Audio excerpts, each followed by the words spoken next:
Okay, so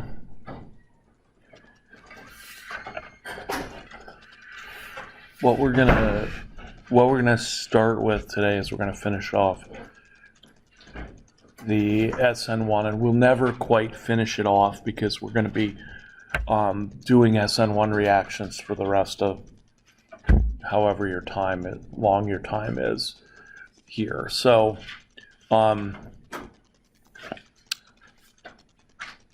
in terms of the Sn1, where we ended yesterday was this idea of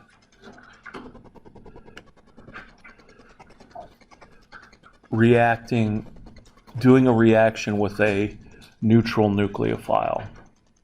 So in other words, we did the reaction with water.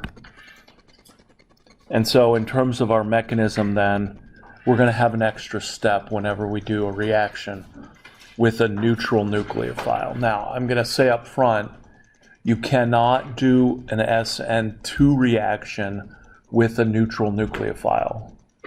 And we're going to create a table because eventually I'm not going to tell you what the mechanism of the reaction is. You're going to have to figure that out. And so in order to figure that out, we need a table of, okay, primary, secondary, tertiary, plus a strong or weak nucleophile. What reaction do we get? And so one of the things is that a weak nucleophile can only react with a carbocation. So that means that this weak nucleophile can only do Sn1. It cannot do Sn2. It's not strong enough to come in and kick off a halogen. So when we do this reaction, Solvolysis reaction with a tertiary or a secondary halide, as we said yesterday, we're going to break the carbon-bromine bond. Let's see, where's my laser pointer? There. But I can't draw with my laser pointer. But if I have this carbon-bromine bond, it's going to break, and we're going to form this carbocation. And then once we form the carbocation, then the water's going to add, and it's the entire water molecule. Okay, so we add the entire water molecule with its lone pairs, and we get the oxonium ion, and then in that oxonium ion, we lose an H+, so that pair of electrons goes back to the oxygen so that we end up with our substitution product.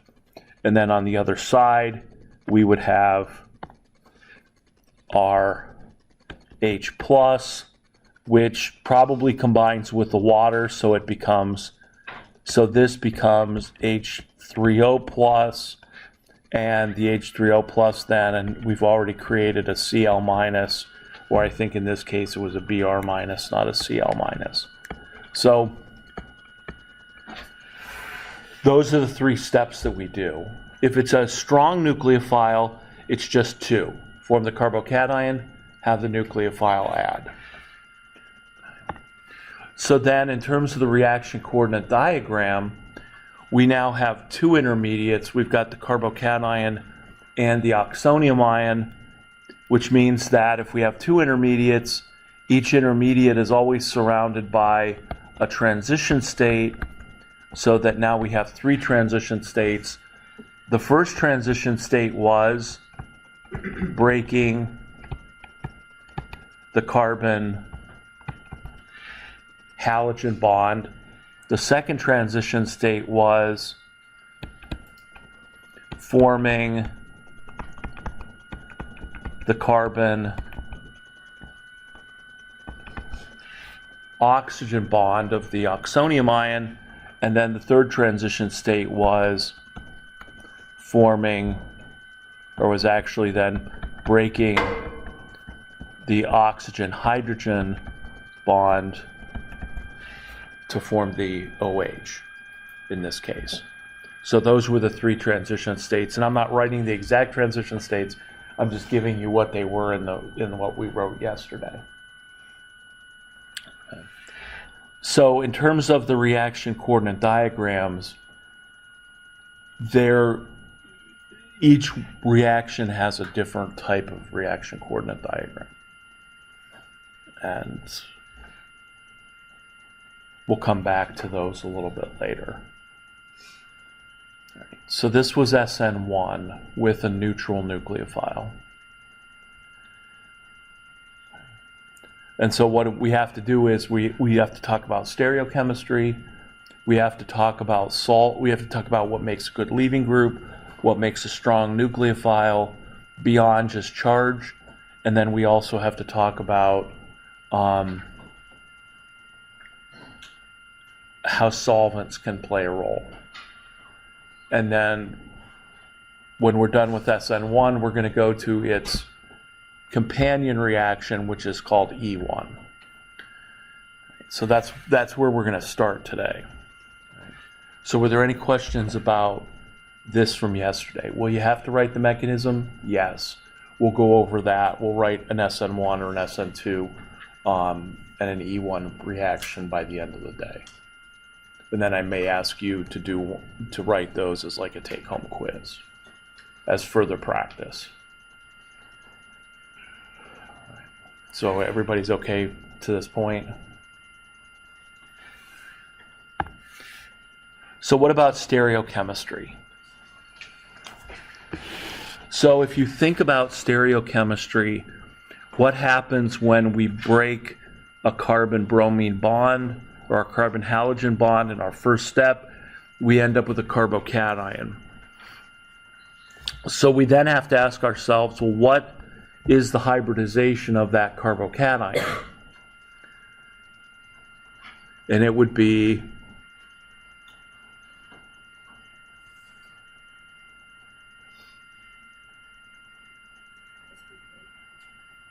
close. sp2. How did you know that? I know, it says it right on the slide, but how would you know that if it wasn't written right on the slide? We've got we basically have 3 single bonds. So 3 single bonds gives us the number of hybrid orbitals. So it's an S and 2 Ps, so it's sp2. So if this is sp2, which it shows down here, what's in the unhybridized orbital?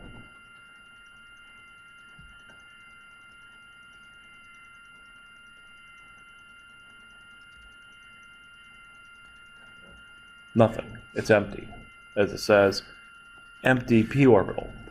So it's empty because I have a C+. And so I don't have anything in that p orbital. If it was a carbon with an unpaired electron, the unpaired electron would go there. If it was a carbon with 2 unpaired electrons, well, then we have to determine whether it's sp3 or sp2. But if it was sp2, then the lone pair would be in the p orbital. But since this is a C+, nothing. Now, what does that mean then in terms of the nucleophile adding? So the nucleophile has to come in and it's going to add its lone pair, and it's going to overlap the orbital with the lone pair, which is normally an sp3 hybridized orbital. It's going to overlap with the empty p orbital to form the bond. Okay, so just like we talked about before, you know, if I use arrows, I'm representing the movement of the electrons, but if I go a level deeper, then I have to say, well, what orbitals are actually overlapping with the electrons in order to form the single bonds? So in this case, that nucleophile has to take its lone pair. In the orbital, it's going to have to overlap the p orbital.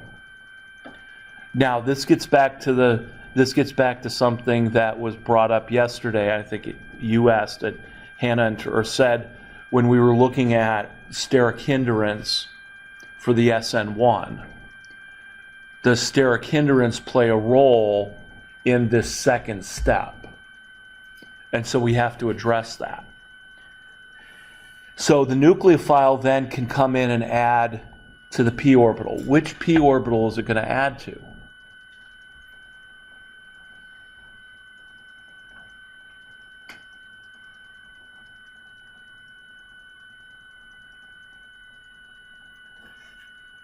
What do you think?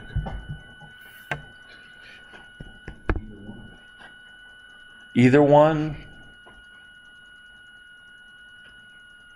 Both? Is there any preference in it adding to the left versus the right?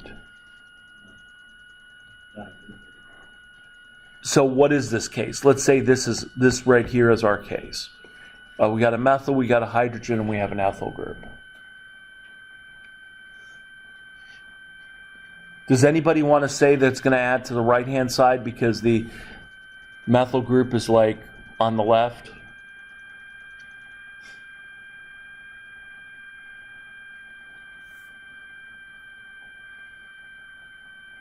Anybody want to say that?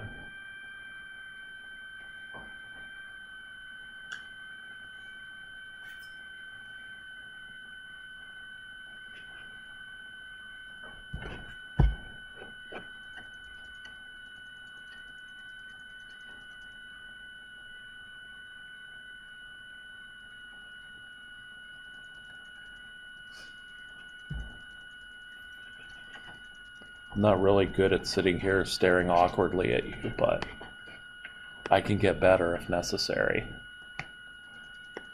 Does that sound reasonable? No.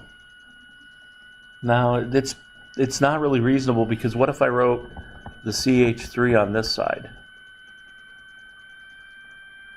If I wrote the CH3 on that side, then you'd say, oh, well, it'll add to the left. Where is the CH3 in reality? In this sort of with this plane. It's sort of going up and down. So the methyl group with the bold wedge is in front, the hydrogen is in the back, and then the ethyl group probably looks more like this. Is up and down.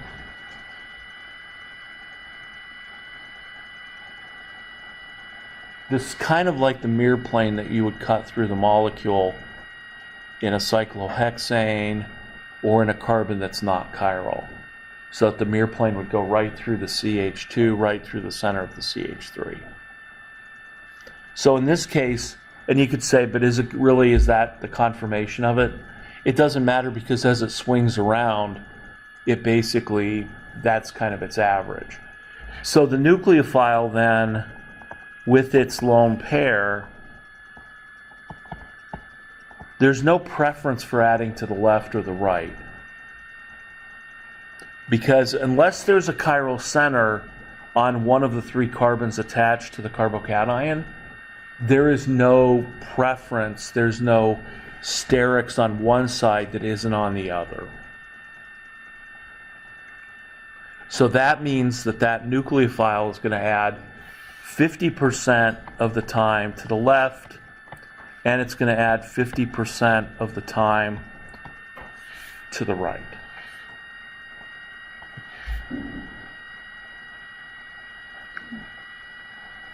Does that make sense? So it's 50% to the left, 50% to the right.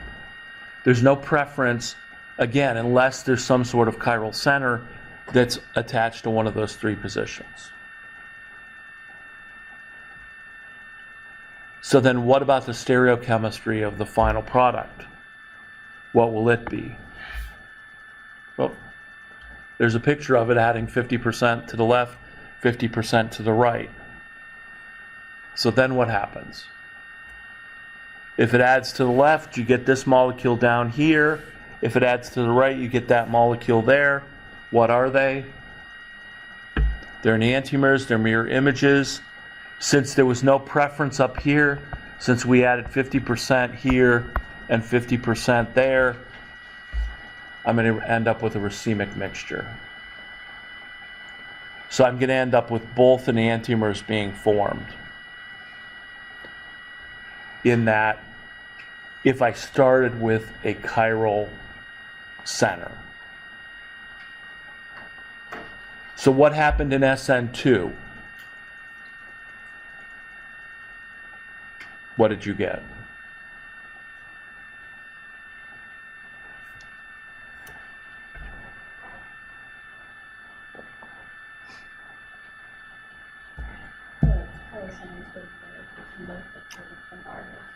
or S to R. So we got inversion of configuration for Sn2. For Sn1, what do we get? We get a racemic mixture. In Sn2, did the product molecule rotate plane polarized light? If I started with a chiral molecule and I do Sn2, does the product rotate plane polarized light? Yes or no? Yes. If I start with a chiral molecule and do Sn1, does the product rotate plane polarized light? No. So that's another way we can tell the difference between Sn1 and Sn2.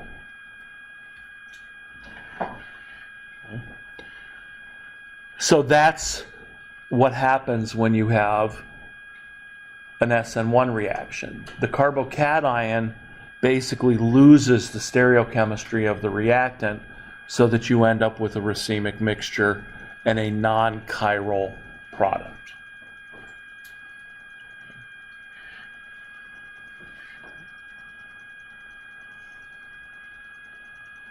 Okay, does that make sense to everybody? Yes, no?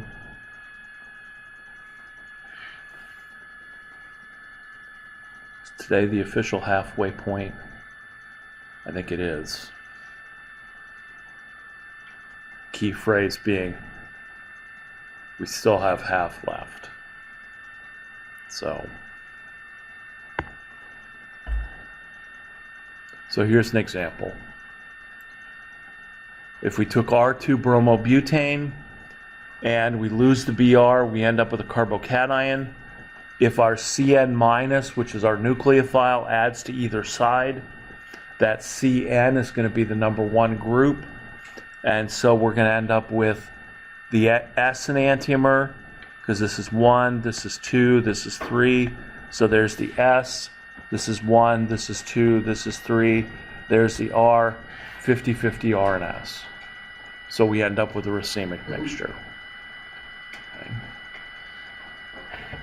So if I'm comparing, and I'm comparing Sn1 and Sn2 now, because in general they do different things.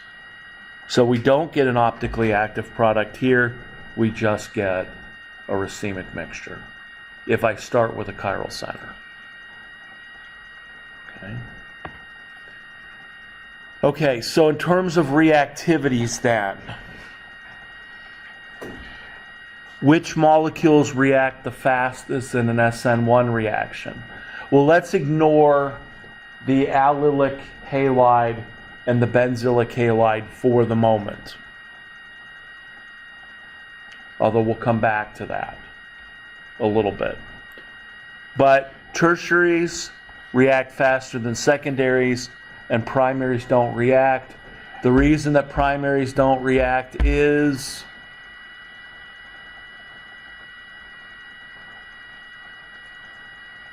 because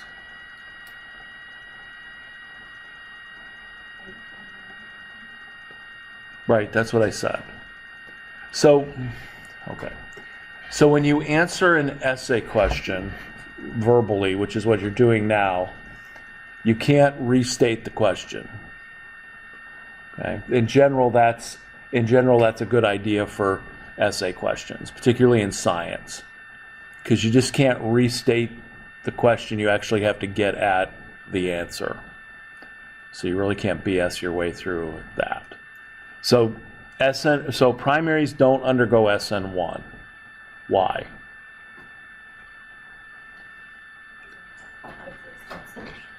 What? Primary halides don't exist in solution?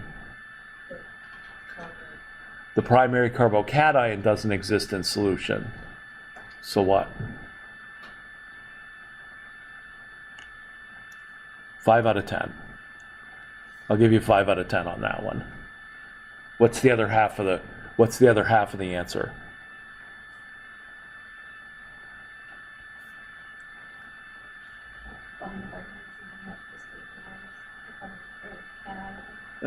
You're up to 6 out of 10. That's telling me why the primary carbocation is not stable.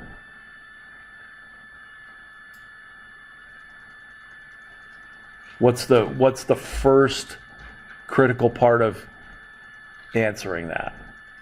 Primaries don't undergo Sn1 because an Sn1 reaction, well, any Sn1, it doesn't have to be chiral or not. But what does an Sn1 reaction have to go through?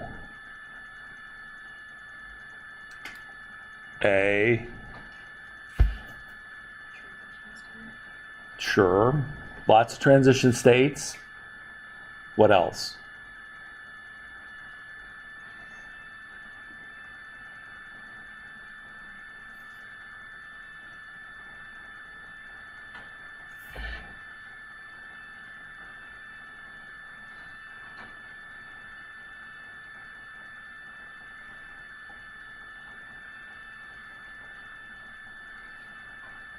And it's related to the fact that primary carbocations aren't stable.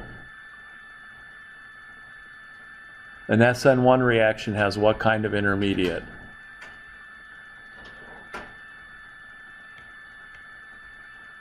Okay, I can't give you a bigger hint than that. Well, what kind of intermediate? What kind of stable intermediate? An Sn1 reaction has to go through what type of intermediate?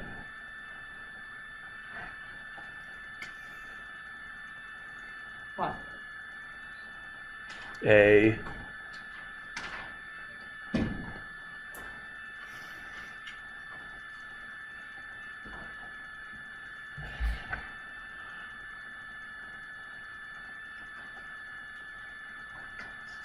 carbocation intermediate?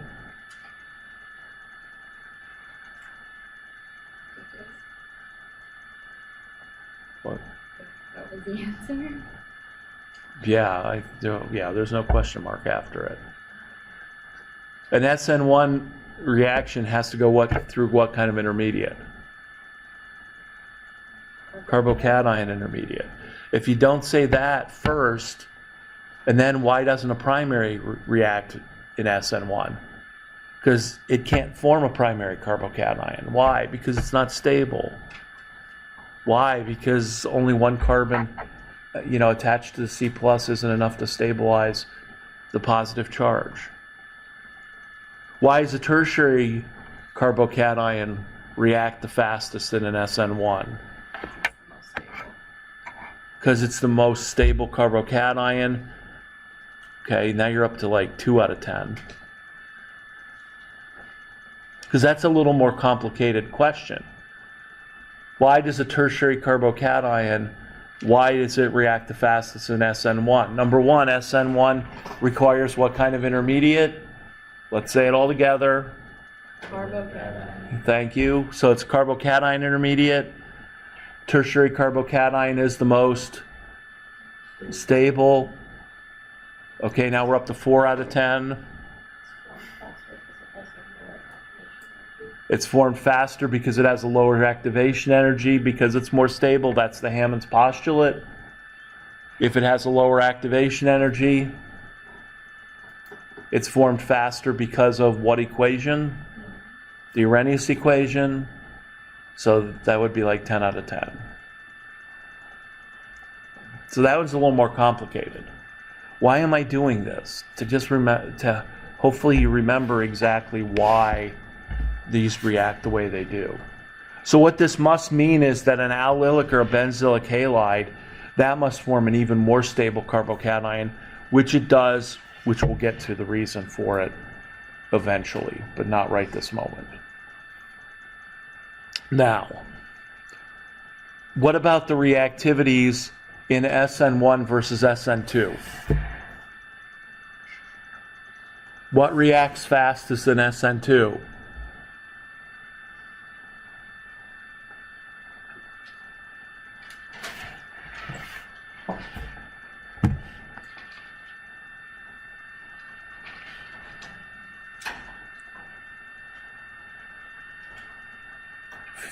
Yell out an answer.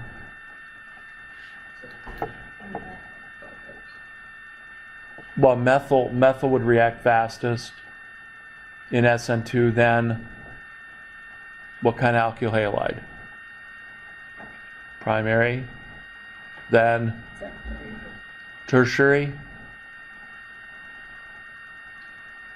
Tertiary react with Sn2? No. So the reactivities for Sn1 and Sn2 are opposite. Why?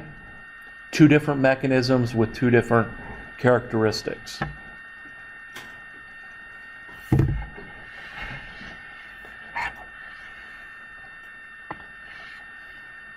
So then here's your summary of Sn1. The rate, carbocation intermediate, and which ones react the fastest. So will we have to write a mechanism? Yes. We'll get to that in a minute. What happens with an optically active alkyl halide? You get a 50-50 racemic mixture. So, okay, let's make this a little bit more immediate. So what are you going to have to do next Monday? We're going to have to write, you are going to have to write mechanisms of Sn1 and Sn2 reactions. You're also going to have to write products of Sn2 and Sn1 reactions. Why is it important to know about the chirality, whether you get inversion of configuration or a racemic mixture? Because if I give you a reaction with a chiral center, you're going to need to know what products to write. Do you write the R and the S, or do you write just the opposite?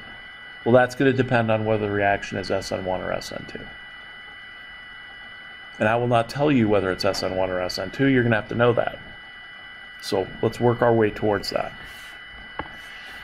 Okay, now, we have the little periodic table in the upper right-hand corner because we need to use this to talk about a couple of things. Number one, what makes a good leaving group? And if I had two molecules and they have two different leaving groups, which one will react faster? Okay, so what makes a good leaving group? Leaving group ability is going to be based on one property. That one property, basicity, and it is an inverse relationship. What do I mean by that? If you're a strong base, you're a terrible leaving group. Okay, so something that's a strong base is going to be a poor leaving group, and something that's a weak base is going to be a good or strong. We usually just use good instead of strong leaving group. So it's an inverse relationship.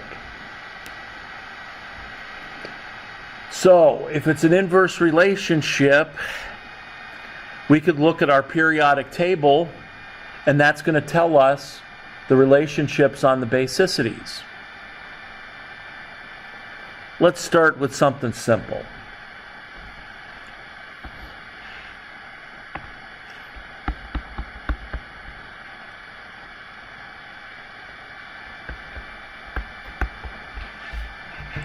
F minus versus Br minus.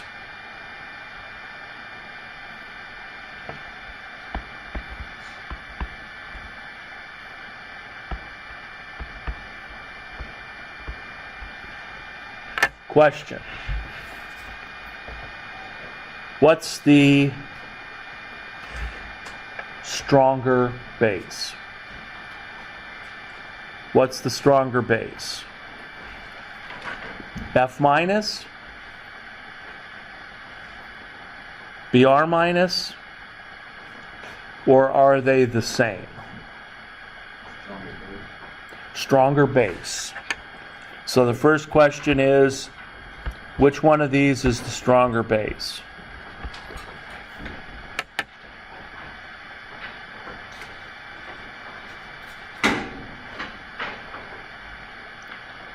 And I suppose you could always throw D in as I don't know. But if you don't know, take a guess. Okay.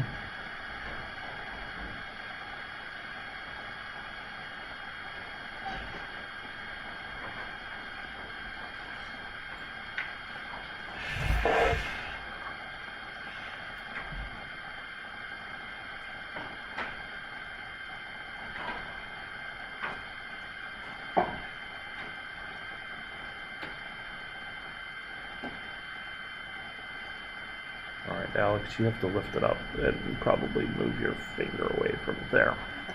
Okay, now I got them all. Oh, good. We have a 6-5 vote. So when we have a 6-5 vote, what I do is I say, let's take a minute, discuss with somebody close to you why you chose what you chose, and then we'll re-vote. Okay, so you got 1 minute.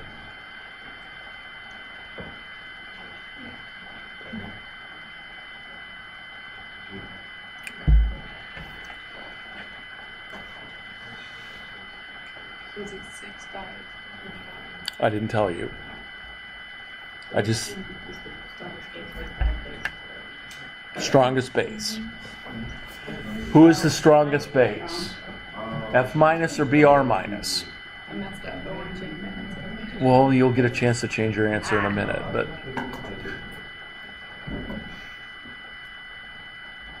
That's fair. I can't respond about it in terms of foreign goods. No, the question right now is which one is the stronger base? No, I know, but this. What? So if one's a bad leading group, it's a Right. base. Right. So my first question is, can we determine acidity and basicity from the periodic table? Well, that's okay. You'll get a chance to revote, but if I only give you a periodic table, can you determine which one of these two is the strongest or the weakest base? That's what I'm trying to figure out right now. Can we do that? Yes. All right, then let's revote. Which one of these two, F minus, BR minus, is the strongest base?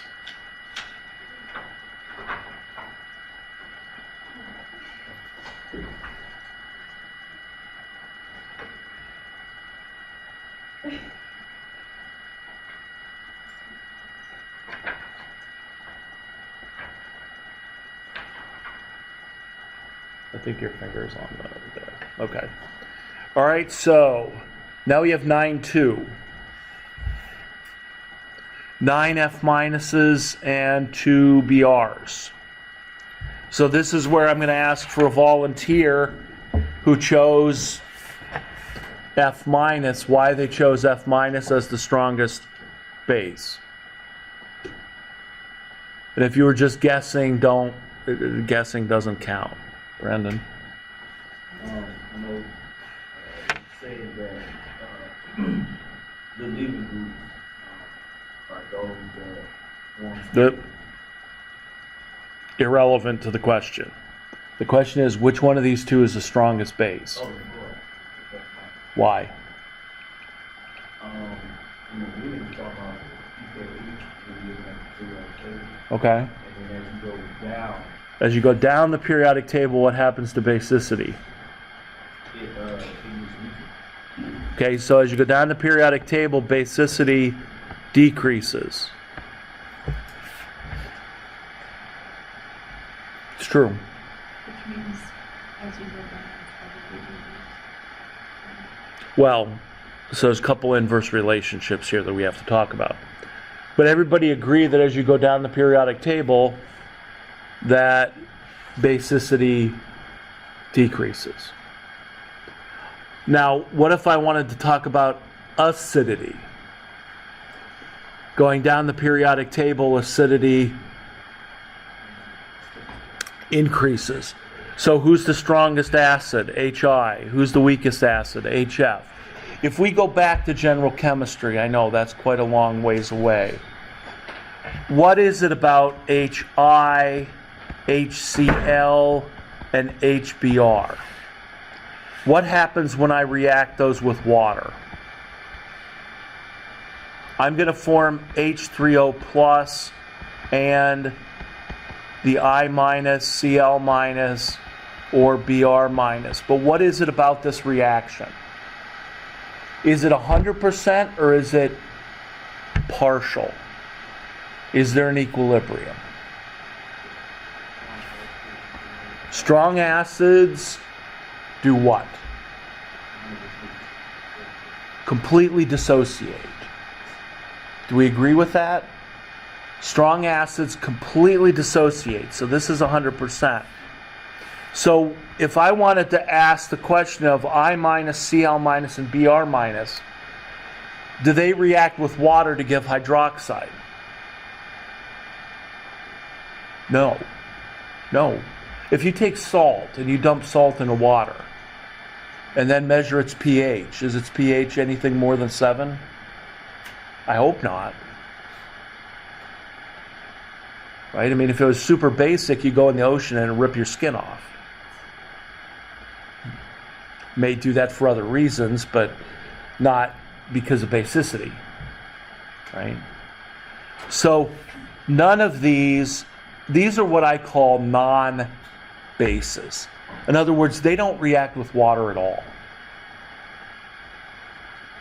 Strong acids completely dissociate to form basically what are non-bases. Now you might say, how can you rank them then? If HI, HCl, and HBr completely dissociate, then how do you rank I being, weaker than Br, being weaker than Cl? Shouldn't they all be the same? And the answer is, we don't necessarily always tell you the truth in general chemistry.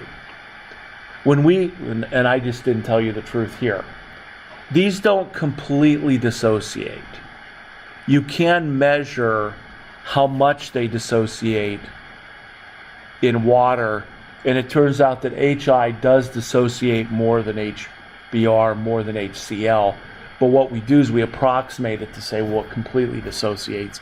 It doesn't. Those are measurable quantities. And so HI does dissociate a little bit more. So it's not true that they all dissociate the same amount.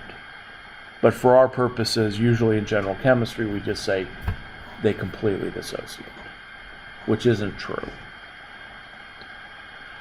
So as we go down the periodic table, then the basicity decreases, but as I go down the periodic table, then acidity increases. So HI is the strongest acid, HBr, HCl, and then HF. What I usually try and say with HF is, remember back in general chemistry, you did a lot of ice charts determining pHs of solutions.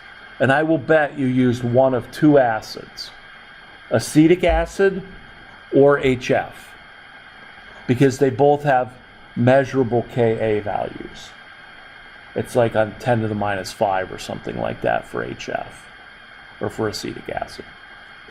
So HF partially dissociates in water, which makes its base weak. What do I mean by weak? I mean it partially dissociates.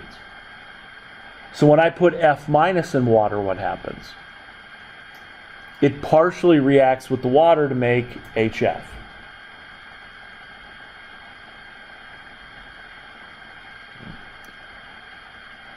So if we don't remember the basicities, we can always work off acidities, realizing that there's this inverse relationship between strength of an acid and strength of its conjugate base.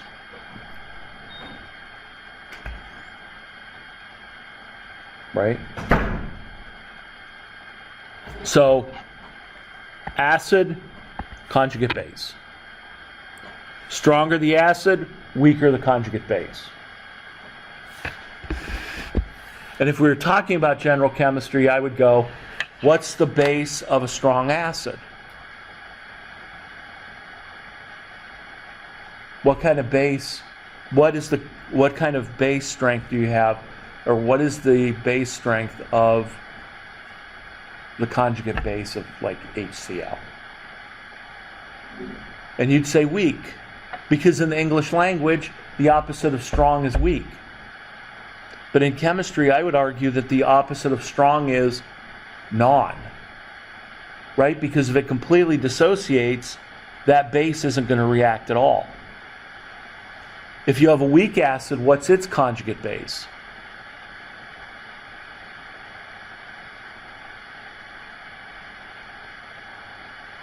So if you have a weak acid that partially dissociates, what's its conjugate base going to be? It's weak. They're both weak because they're both involved in this equilibrium. So what gets in the way of our acid-base discussion in chemistry is the English language. Strong, non. Weak, weak. Now again, why is that important? Because we have to rank these things. So what's the stronger base? HF. Why? Well, because HF is a weak base. And you say, okay, it's a weak base. But the other base, the Br minus, doesn't act as a base. So that's what makes F minus a stronger base. So as we go down the periodic table then, our bases get weaker. So which one of these two is going to be the better leaving group?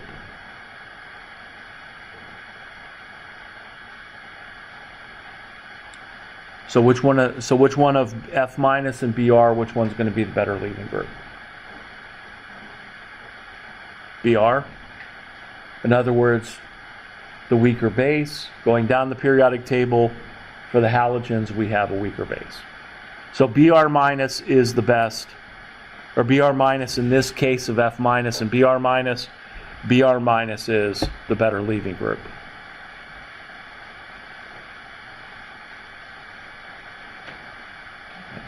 So what's the best leaving group of the halogens then?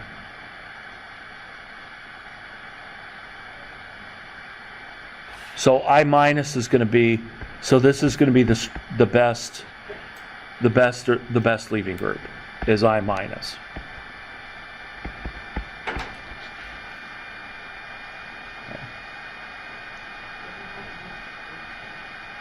I don't know how much AT there is in the world, but in organic chemistry there is 0 AT.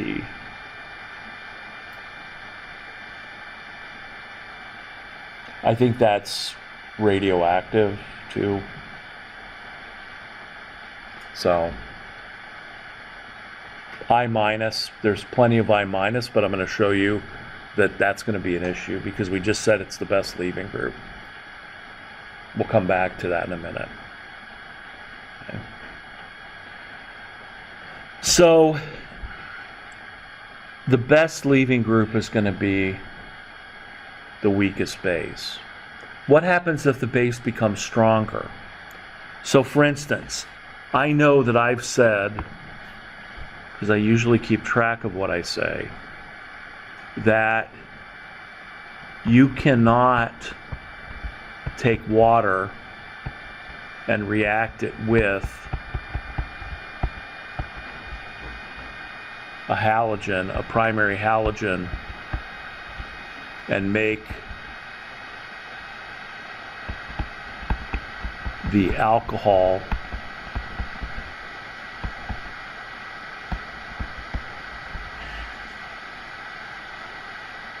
that this reaction will not work. And then there would be an H plus down here as well. This reaction will not work. Is chloride a good leaving group? Yeah. Is water a good nucleophile? Well, it's not a strong nucleophile.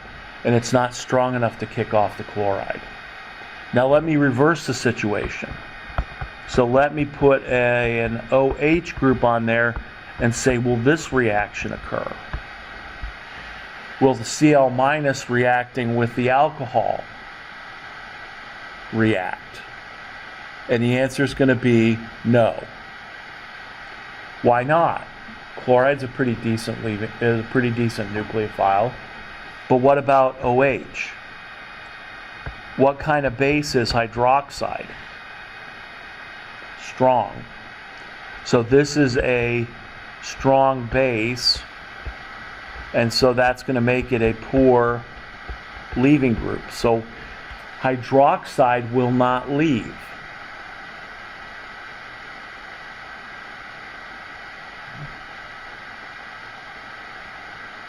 Hydroxide will not be a leaving group. Now, there's something I can do to it that'll make it a leaving group, but we'll hold on to that for a minute.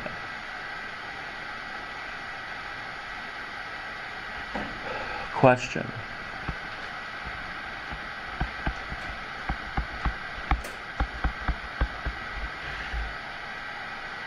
OH versus F minus.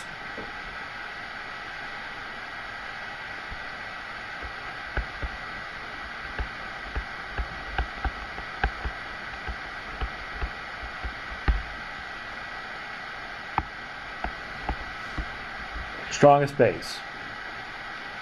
A or B? Hydroxide or F minus? Which one is the strongest base?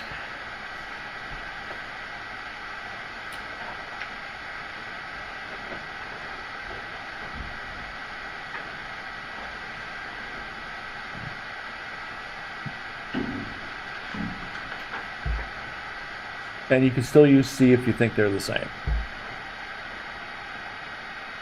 Of course, my skepticism of that might stop you from doing that.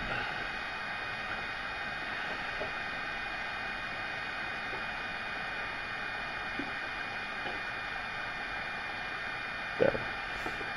Okay, what do we have? We have 8 OH minuses and 3 F minuses. So why did someone think that hydroxide is the stronger base?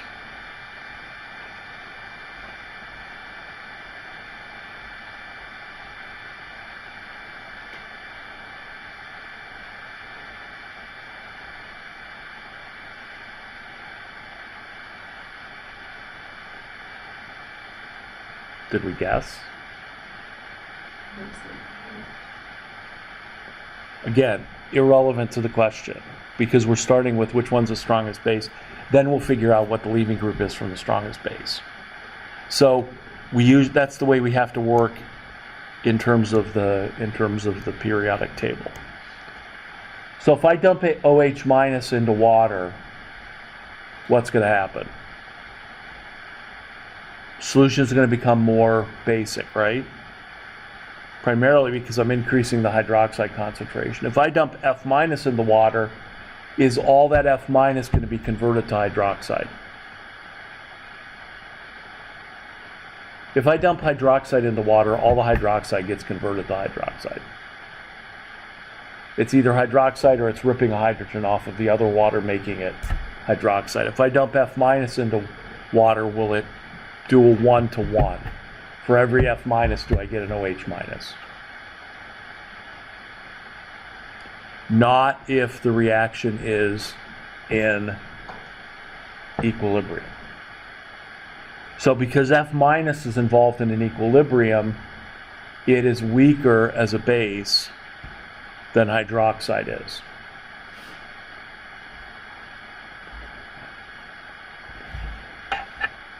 On the periodic table, let's make that smaller. On the periodic table, as I go from F,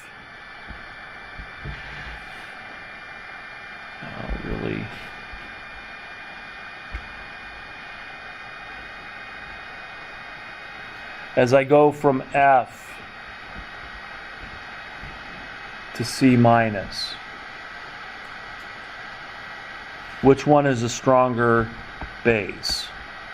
F or C minus.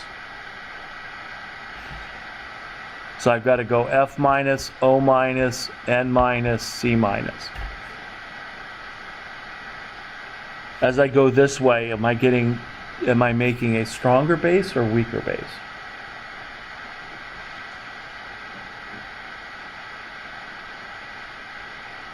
Stronger? I mean, assuming O minus is stronger than F minus, then that's the way it has to go. Is that true? Yes. So when you go across the periodic table from left to right, you have the stronger base. So our strongest base in this class is C minus and H minus. Those are our absolute strongest bases.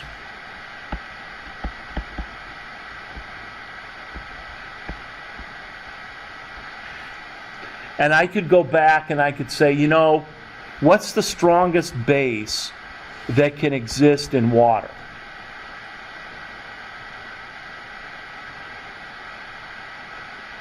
Or what's the strongest base that can exist in any solvent?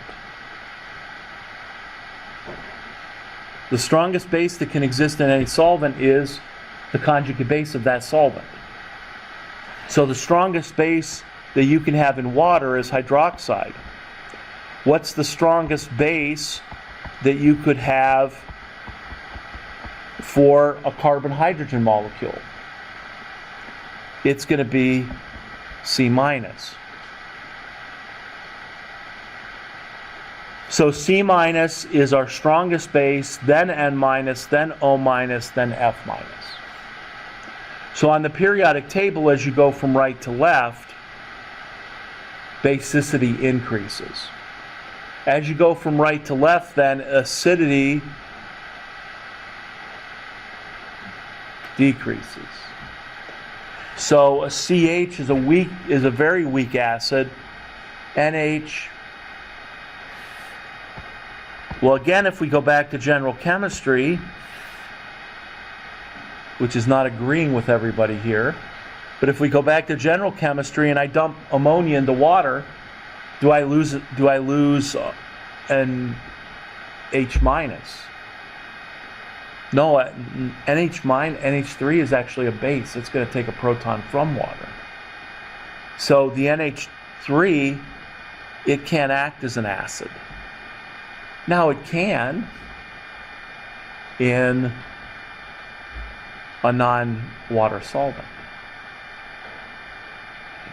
So as we go down the periodic table, what happened to acidity or basicity? It increased. As we went across the periodic table, basicity also increased from right to left. It does.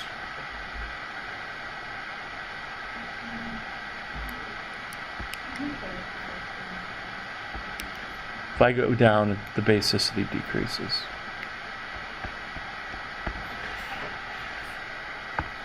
Just making sure everybody's with me.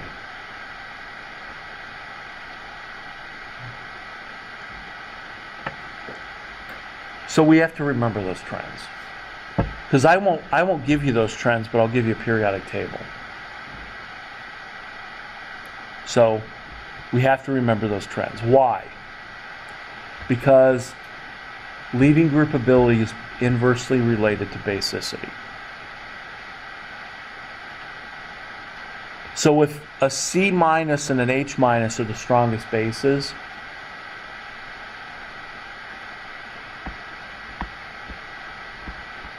those will never act as leaving groups.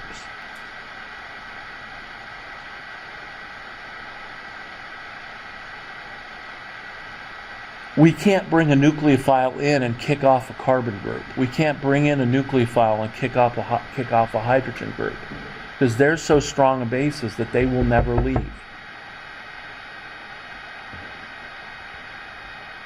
OH will not leave because it's a strong base. A nitrogen group will not leave because it's a strong base. Okay? So in terms of leaving group ability, this is what sets up what can leave and what can't. Halogens, even fluoride is not as good of a leaving group as chloride, bromide, or iodide. It could still leave because it's a weak base. Once we go to hydroxide, that's a strong base in N- and C-. So C and H will never leave. Now, at this point, I'm obligated to say that remember what organic chemistry, what the sort of layout of organic chemistry is. We have, and if I haven't said this before, then this is the first time I'll say it. We have the alkanes, or our skeletons of our molecules. So the carbon-carbon single bond structure is the skeleton. And what we hang off of those are different groups, the functional groups, that I can change from one into another with a reaction, including substitution. So if I have a chloride on there, I could bring in an OH, kick it off, and change the functional group. So organic chemistry, again, would be far more chaotic and difficult to learn if a nucleophile could come in and kick off any part of the chain, or just randomly kick off a hydrogen. So the way organic chemistry was designed or developed over time, a debate for another class, it's good that these groups will not leave, because that provides us with the ability to have a skeleton and stick things on it. If the skeleton breaks apart, it's chaotic. So carbon and hydrogen will never leave. So that relationship, this relationship here, is going to give us then the ability to judge leaving groups. And so iodine's going to be the best leaving group for the moment. Hannah? How do you determine which is better? So, okay, so in terms of the diagonal ones, the halogens are always better leaving groups, are always weaker bases than anything. So if we draw a line here with the halogens, the halogens will always be weaker bases than nitrogen, oxygen, sulfur, or carbon, or even phosphorus for that matter. Sometimes we have a diagonal relationship that works out. And if they're against each other, then we'd have to look up what the pKa's are. But anything to the left of that line is a stronger base than the halogens are. So all of these groups over here, and these are the groups that we're going to deal with the most, all of these groups right here are better than halogens. They're stronger bases than halogens, which means they're weaker leaving groups than halogens.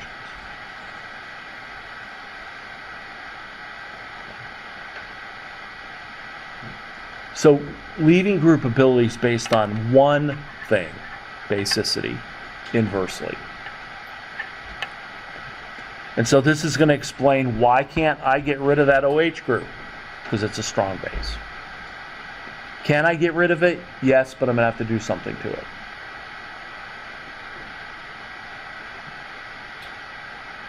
So that's just leaving group ability. Everybody kind of okay there? So while we have these acidity and basicities in our minds, now let's talk about nucleophilicity.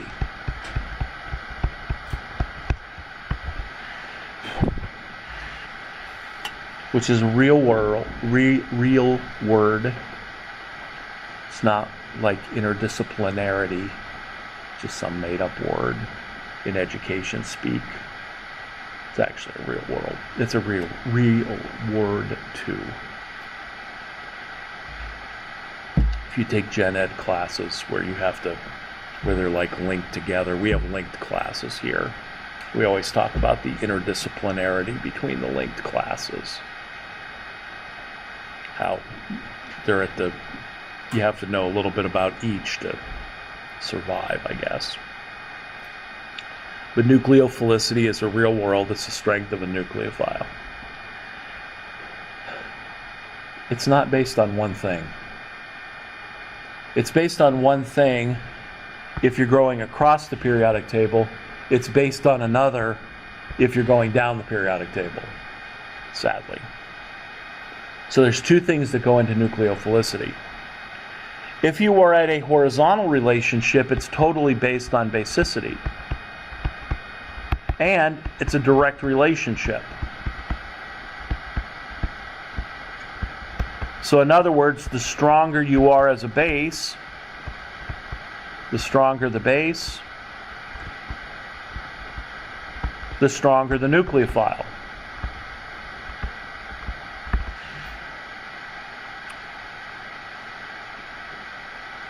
If I'm going across the periodic table.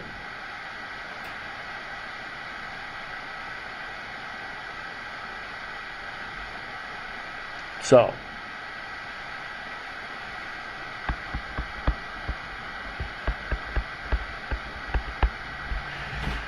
OH minus versus F minus.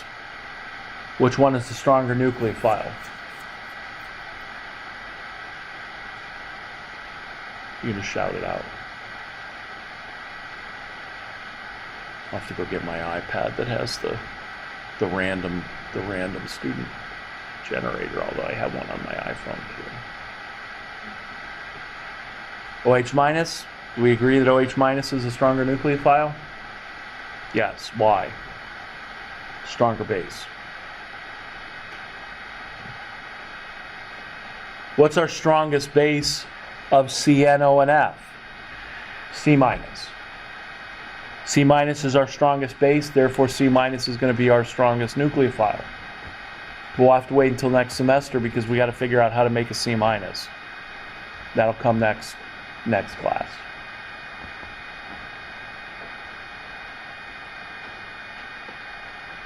So horizontal relationships, it's totally based on basicity, but when people started to measure what was a better nucleophile of F minus, Cl minus, Br minus, and I minus, what they found was that I minus was the best nucleophile of the halogens.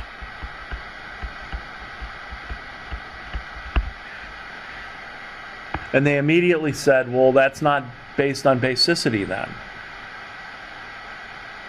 Because remember, I minus is the weakest base, and I minus is the best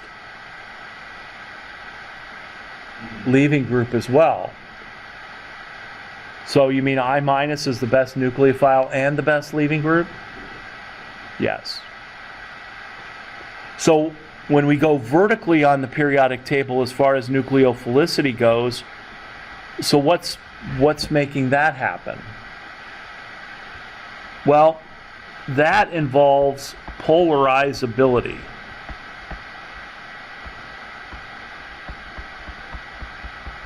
What is polarizability? What I tend to call polarizability is squishiness.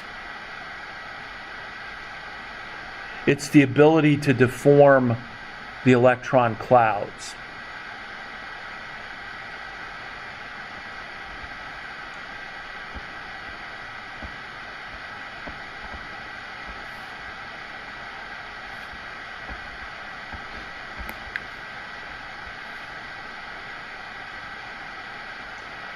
So remember, in an Sn2 reaction, the nucleophile comes in, the nucleophile takes its lone pair in a cloud and comes in and overlaps with the little teeny tiny sp3 hybrid orbital in order to form the transition state and then the final product. This reaction will go faster if I can concentrate the negative charge or the electron density into that orbital. So the ability to have squishiness as far as moving the electron density around and fit as much as possible into that orbital is what will make a better nucleophile. What happens as you go down the periodic table? What happens to the valence electrons? When I go down the periodic table, the valence electrons, what happens to them relative to the nucleus?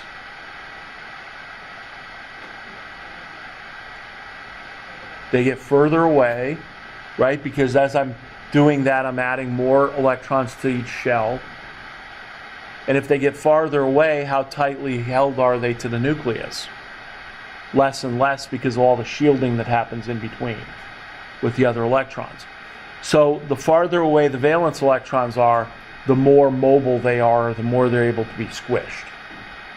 So for iodine, because the electrons are farther away from the nucleus, I can adjust those to try and maximize the electron density in this orbital that's going to react in an Sn2 reaction or an Sn1. If you have fluorine, it's going to be smaller and the electrons are going to be more tightly held to the nucleus. So they're going to be less squishy. So I use, like, iodine's a Nerf ball. And a Nerf ball is... Right, you know what a Nerf ball is, right? It's like, you know, I don't know. Toys come and go. There may be no Nerf balls out there. There'll come a time when clockwise and counterclockwise won't matter because we won't have clocks with hands. Or kids won't know how to tell time with clocks with hands. Yeah, or albums that are made of polyvinyl chloride. So anyway, Nerf ball is squishy. Golf ball, not so squishy. So golf ball's like a fluorine and iodine's like a Nerf ball. So polarizability outweighs basicity when you go up and down on the periodic table. So iodine is both the best nucleophile and the best leaving group for halogens. If I looked at something like nitrogen and phosphorus, which one would be the better nucleophile? Phosphorus. If I looked at oxygen and sulfur, which one would be the better nucleophile? Sulfur. So this up and down relationship, this vertical relationship then, is what dominates when we're talking about nucleophilicity. So whenever we say which one of these two is the better nucleophile, we always have to determine are they related horizontally or are they related vertically? If they're related horizontally, it's all about basicity. If they're related vertically, it's all about polarizability. No? You should never start a question that way. Okay. Well, I thought in the book that it said in the that the basicity rule doesn't it depend on what the solvent is or something? I think it said like the chemical solvents, the basicity relationship. They could be getting into those details. I'll have to look at that. But we're going to disregard solvent effects. Okay. We're not going to totally disregard solvent effects because that's what we're going to go to next. But we're going to disregard them as far as changing the strength of the nucleophile. Okay. And the ones we're going to talk about, quite honestly, are the Cl, the Br, and the I. And if you throw those into a protic solvent like water, it's not like they're going to change over to be a neutral molecule. I mean, I could see that with something like hydroxide or even a sulfur. If you throw it in water, you may not have S- anymore. You may have a SH. And so one of the things I'll stress here is our number one rule for nucleophiles is -1 is a stronger nucleophile than neutral. But if we're comparing -1 ions, horizontally it's basicity, vertically it's polarizability.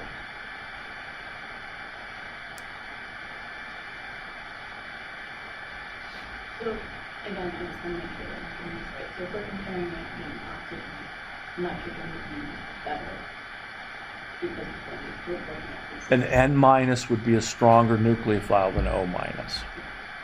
And a neutral N would be stronger than a neutral O. Okay? So we can only compare things with light charges. So if I said, what's a stronger nucleophile? NH3 or H2O? The first thing you would say is, well, they're both neutral. The relationship between N and O is horizontal, and so therefore N is a stronger nucleophile than O is.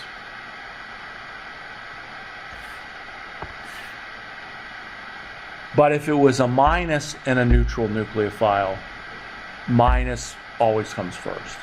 So we can only compare things with the same charge.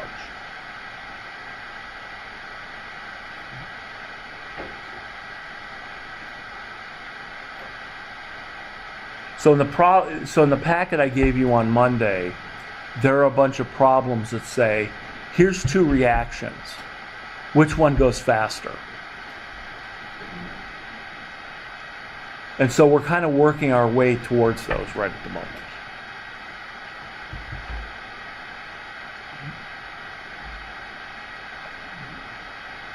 Everybody with me?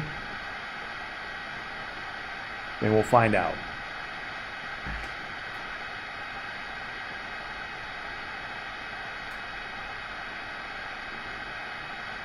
All right, so we got one. So can we judge the ability of the leaving group to leave? Yes. Can we judge the ability of the nucleophile to be strong or stronger? Yes. The last thing we have to talk about is how does the solvent affect the rates of Sn1 and Sn2 reactions? And so there we need to define two classes of solvents. Protic and aprotic, which I don't really like those terms, but we'll use them. I like hydroxylic and non-hydroxylic solvents because they're more descriptive. Okay, so that's what we need. That's what we need to do to sort of finish this up. But then again, we're not finishing it up because then we need to apply these. And the first place we'll apply them is, I give you two reactions, which one occurs faster?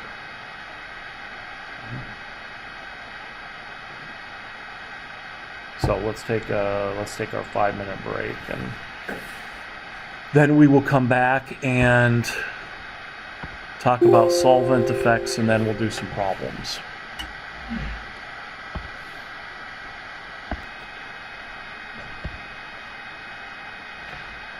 Okay. So, last thing. How does the solvent affect Sn1 or Sn2? Well, first thing you can probably imagine is that the solvent's going to affect each one differently because so far everything about Sn1 and Sn2 has been different. So let's talk about two different types of solvents, aprotic and protic. Now, sadly, having done some of my PhD work in protic and aprotic solvents, we don't like those terms, and I'm going to propose a slightly different term for protic and aprotic. Protic is going to be something that has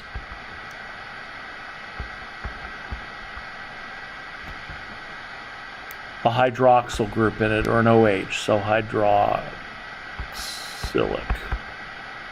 So hydroxylic solvents and non-hydroxylic. Because protic and aprotic means there's a hydrogen in there that could be removed, And there are some solvents that are classified as aprotic that I can remove the hydrogens on. So hydroxylic and non-hydroxylic are really the same, and they're actually much more descriptive in terms of these two groups. So protic means it has an OH group in it, aprotic means it doesn't. And so our standard protic solvents are going to be things like HOH and ROH. Water and alcohol, again. 2 neutral nucleophiles, 2 hydroxylic protic solvents. Our aprotic solvents are going to be kind of new, although one of them you've used in lab, and that is when you have a CH3 attached to a C double bond O with a CH3, that is acetone. Acetone we use in the lab to clean glassware. Acetone's also used in things like paint removers, fingernail polish removers. We can also have a molecule called dimethyl sulfoxide, DMSO, which has, that's sort of the sulfur equivalent of acetone. The first thing I have to say is, if we're going to do an Sn1 and Sn2 reaction, and we're going to dissolve the nucleophiles in the leaving groups, I have to have a polar solvent. I can't run Sn1 and Sn2 reactions in non-polar solvents because I've got charged species. So these are all polar solvents. So DMSO, dimethyl sulfoxide, you ever heard of that?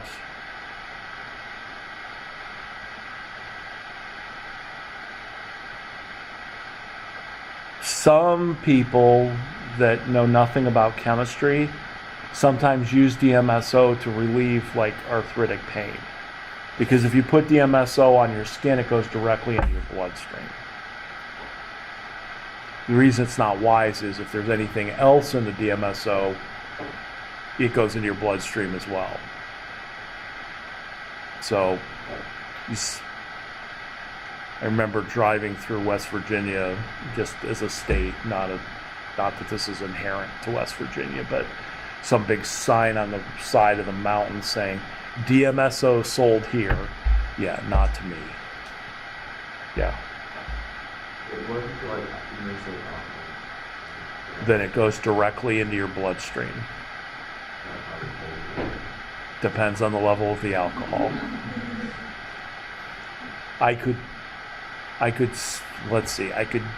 People have told me, because I wasn't, I was alive in the 60s, but not as anything more than a 4 or 5 year old.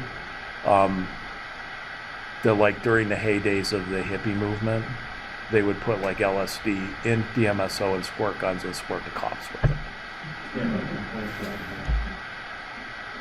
Not a wise thing to do, period. So DMSO, sometimes you'll see, when you work with DMSO, you have to make sure you're wearing gloves because it will go into your skin and it will taste like garlic. I know that because I've worked with DMSO and I've gotten it on my skin, but the stuff I've worked with was super pure.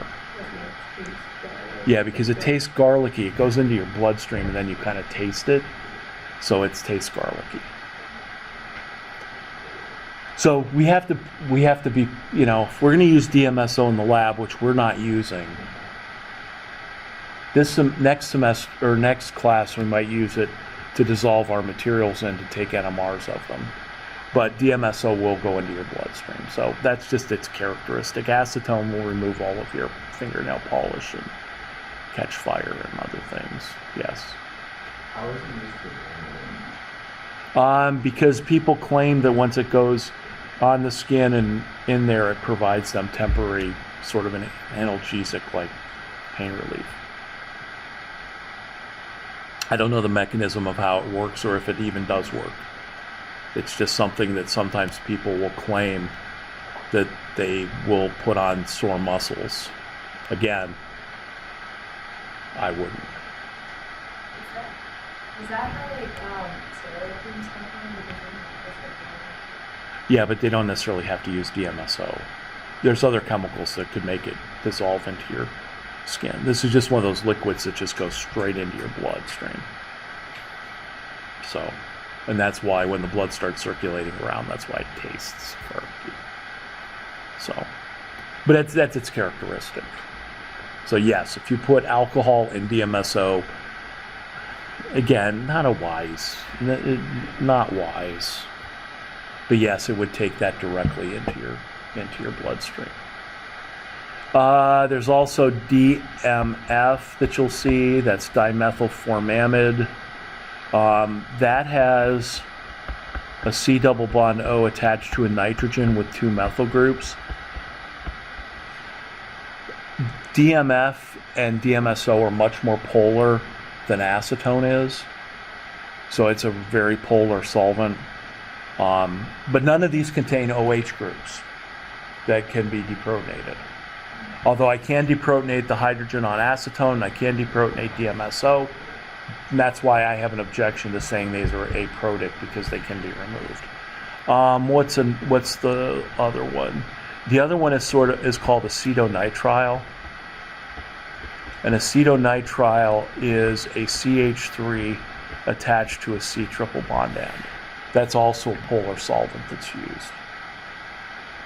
So a lot of times you'll see in my problems I'm just using acetone, because that's what people are most familiar with. But I know your book uses DMF and some other ones. So these are all aprotic solvents. These are all the aprotic non-hydroxylic, because they do not contain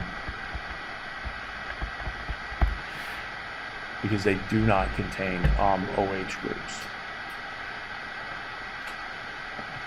And again, I need a polar solvent, because I have to dissolve the nucleophile and the leaving group once it's left. So there's our classifications of compounds. So what I like to do is I like to look at what a hydroxylic solvent, what a protic solvent does to the reaction.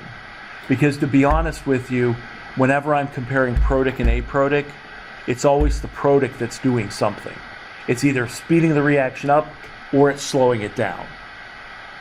The aprotic solvent is just like slower or faster by comparison. So let's start with Sn1.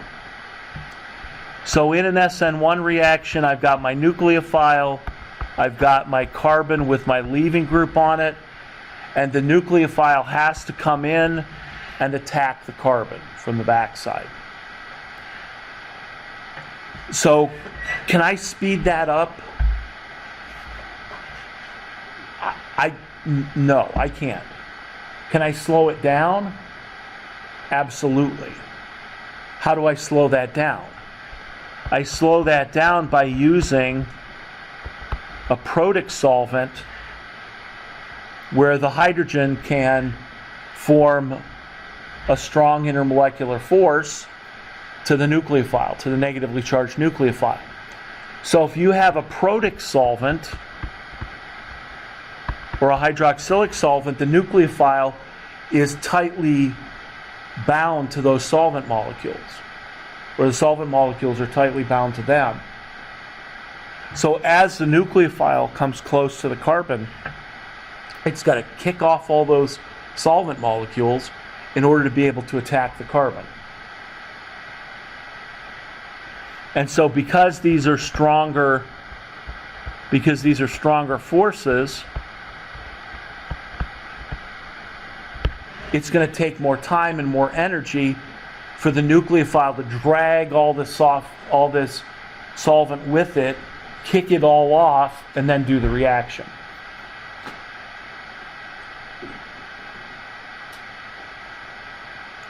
So these solvents then cause Sn2 reactions to be slower. So when you use a protic solvent in an Sn2 reaction, the reaction will go slower. And conversely, if you use a an aprotic solvent that doesn't have the OH groups, it's not going to be bound to the nucleophile as much, and so by comparison, that reaction is going to go faster. But the way I like to think about it is, you know, I've got 4 things here to learn, memorize, right? Learn equals memorize in a lot of cases. So I got 4 things here. Basically, I can eliminate that down to 2 if I just remember what the protic solvent does. In this case, the protic solvent actively slows down the Sn1 reaction by forming a tight interaction with the nucleophile. So this way, Sn1 and Not yet, just Sn2. If I said Sn1, I meant Sn2. This is only Sn2. Probably. This is only Sn2. And the reason why the interaction with the nucleophile is the important part of this is because the mechanism says the nucleophile's got to come in and attack before I get to the transition state, before I get to the final product. So it's on the front end. So Sn2 is slowed down by protic solvents, by hydroxylic solvents.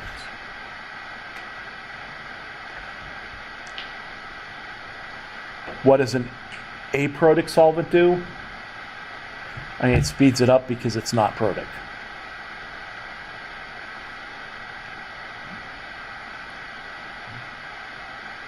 Does that kind of make sense to everybody?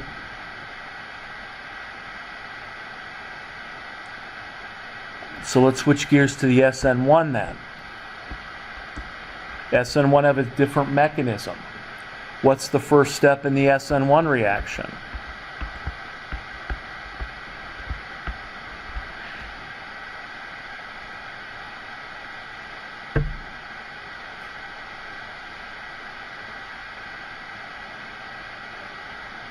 Form the carbocation by having the leaving group leave. So I'm going to break the carbon leaving group bond, and I'm going to form my carbocation and my leaving group anion.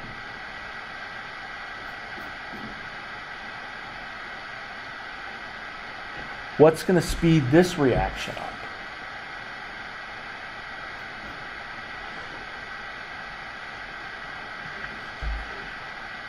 What?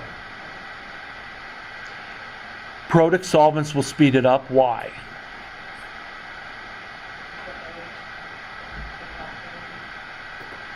It can help. It can probably help take the leaving group off, but the leaving group doesn't have a charge. The protic solvents really only have an effect, the biggest effect, on things with charges.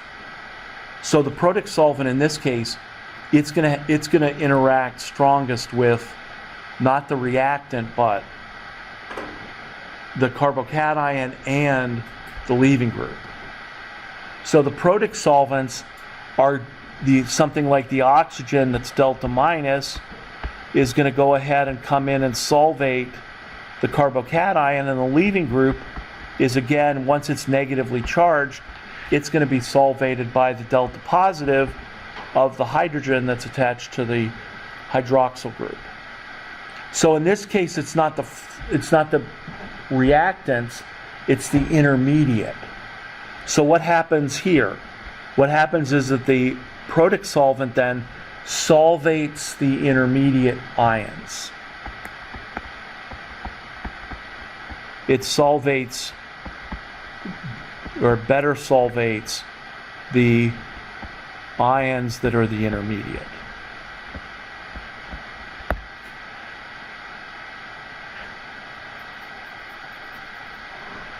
And that's more of the reason that it's helping to pull the bond apart, although it is. But to be honest with you, it's more, that's part of it, but the more important part is it's solvating the products when they're done. Because if I really wanted to be a pain right now, I would say, well, these these protic solvent molecules are solvating the products, and what's that doing to the products? It is making the products more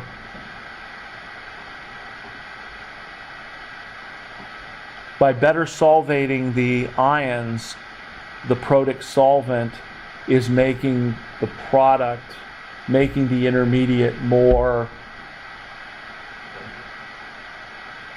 starts with S.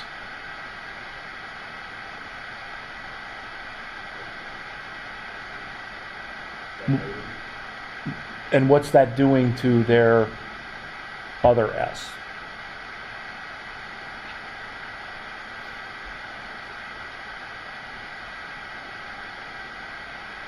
Better solvated ions is going to make this intermediate more S stable. It's going to make the intermediate more stable. And if I make the intermediate more stable, what's going to kick into play? The Hammond's postulate, the activation energy going down, and the rate of reaction increasing.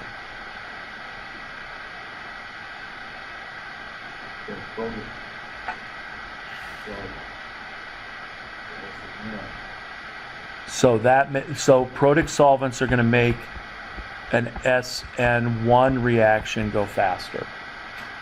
But protic solvents make an Sn2 reaction go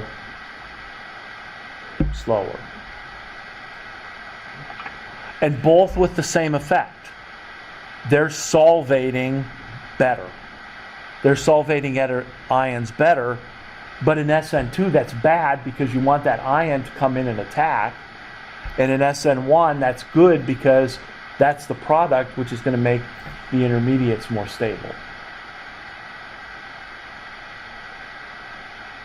So we don't even have to worry about the non-protic or the aprotic or the non-hydroxylic solvent, because basically what it does is it just doesn't do what the hydroxylic protic solvent does.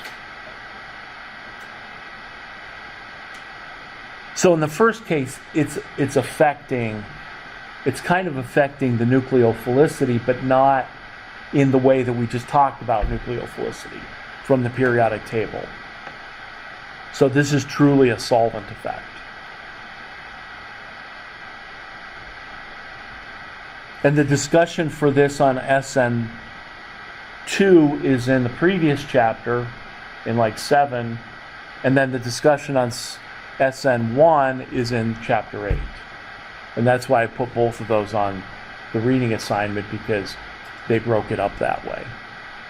But it's better just to talk about the two of them together, because really you just have to focus on the aprotic solvents and what the protic solvents do.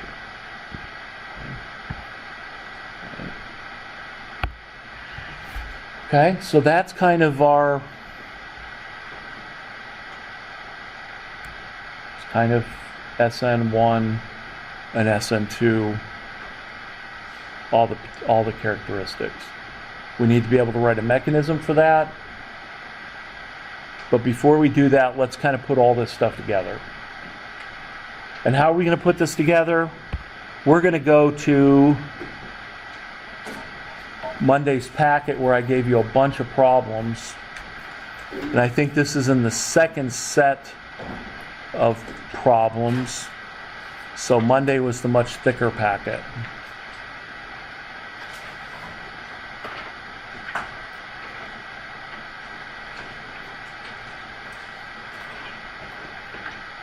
And so, let's see, let me move down here. So it still might have November 21st, 2008 on it. And then there's a problem 3 that says, for each pair of reactions, indicate which is faster and why. I like to play the game faster, slower, same for these.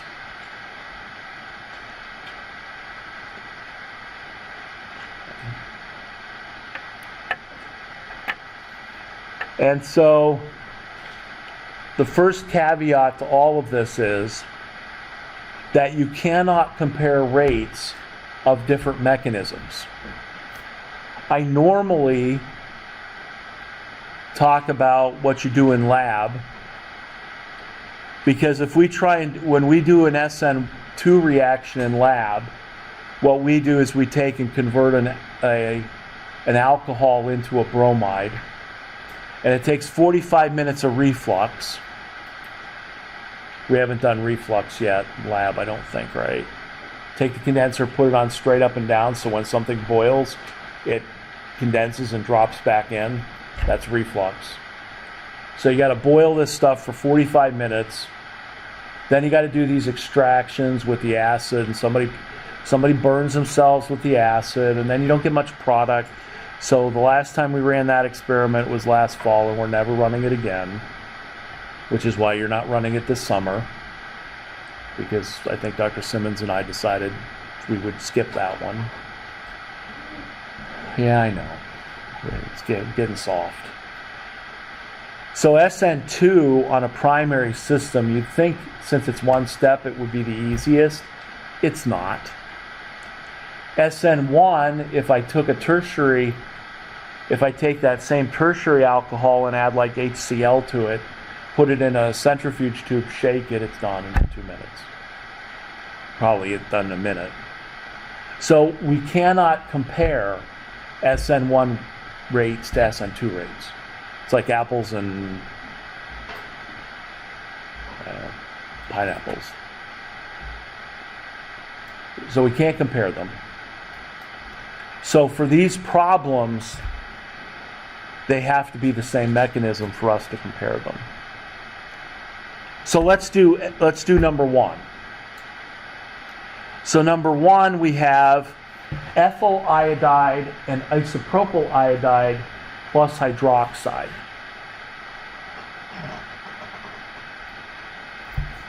Does anybody have a guess or an answer as to which one of those two goes fastest? We'll call A the first one, B the second one. Anybody want to take a shot at an answer here? Well, we've been here for now a half of this class, so you probably know I'm going to ask why after you give the answer. But that's a good question to ask if you didn't want to get caught up in that. You could pass on it and have somebody else give a reason. Like Nell's going to answer and I'm going to ask her why. Oh, she's going to ask a question first. So, what is the secondary? Like when the centrifuges? Uh-oh. That's right. We haven't done one thing that we need to do before this. Because you have to figure out what the mechanism is here, right? So let's generate... Oh, I got ahead of myself. Let's go back and let's generate a table so that you can tell what mechanism the reaction is. It's a good question, even though I cut you off. So we have alkyl halide, primary, secondary, tertiary. And we have our nucleophile. And I'm going to have the strong nucleophile, and I'm going to have a weak nucleophile. Okay, so we need to generate this table of reactions.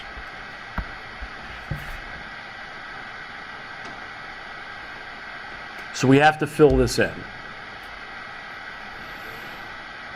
Our strong nucleophiles have what? What's characteristic of a strong nucleophile? A negative charge. What's characteristic of a weak nucleophile? It's neutral, which means it's either water or alcohol. So what I want to put in this box is I want to put what mechanism occurs when.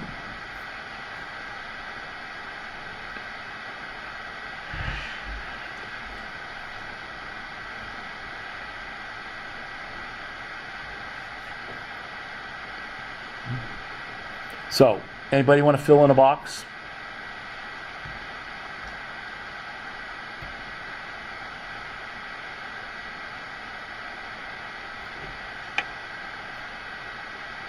I mean, I can't pull out my random number generator.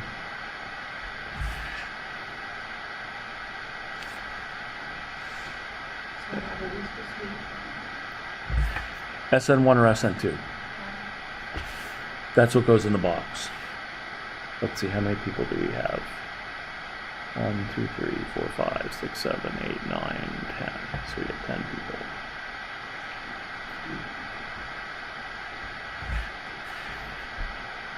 So we got to put Sn1 or Sn2 in the box. There's also the possibility of no reaction. Jenny? So, for primary, Right. So where do you want to put S? So primaries cannot undergo Sn1s. Well, let's take one box at a time. Let's take one box at a time. So which box do you want? You want the strong nucleophile box. Primary halide plus strong nucleophile is Sn2.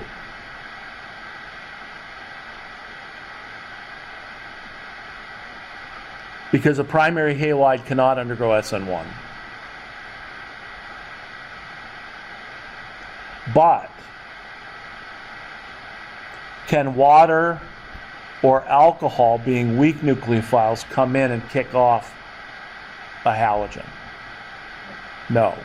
So when you take a primary and a weak nucleophile, you get no reaction.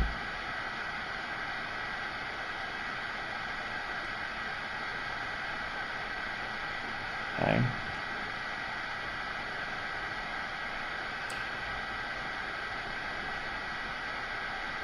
Which one do you want to fill in next? Which one do we know the answer to? I'd hold off on the secondaries for the moment. Tertiary. Which one? Tertiary strong nucleophile is going to be what?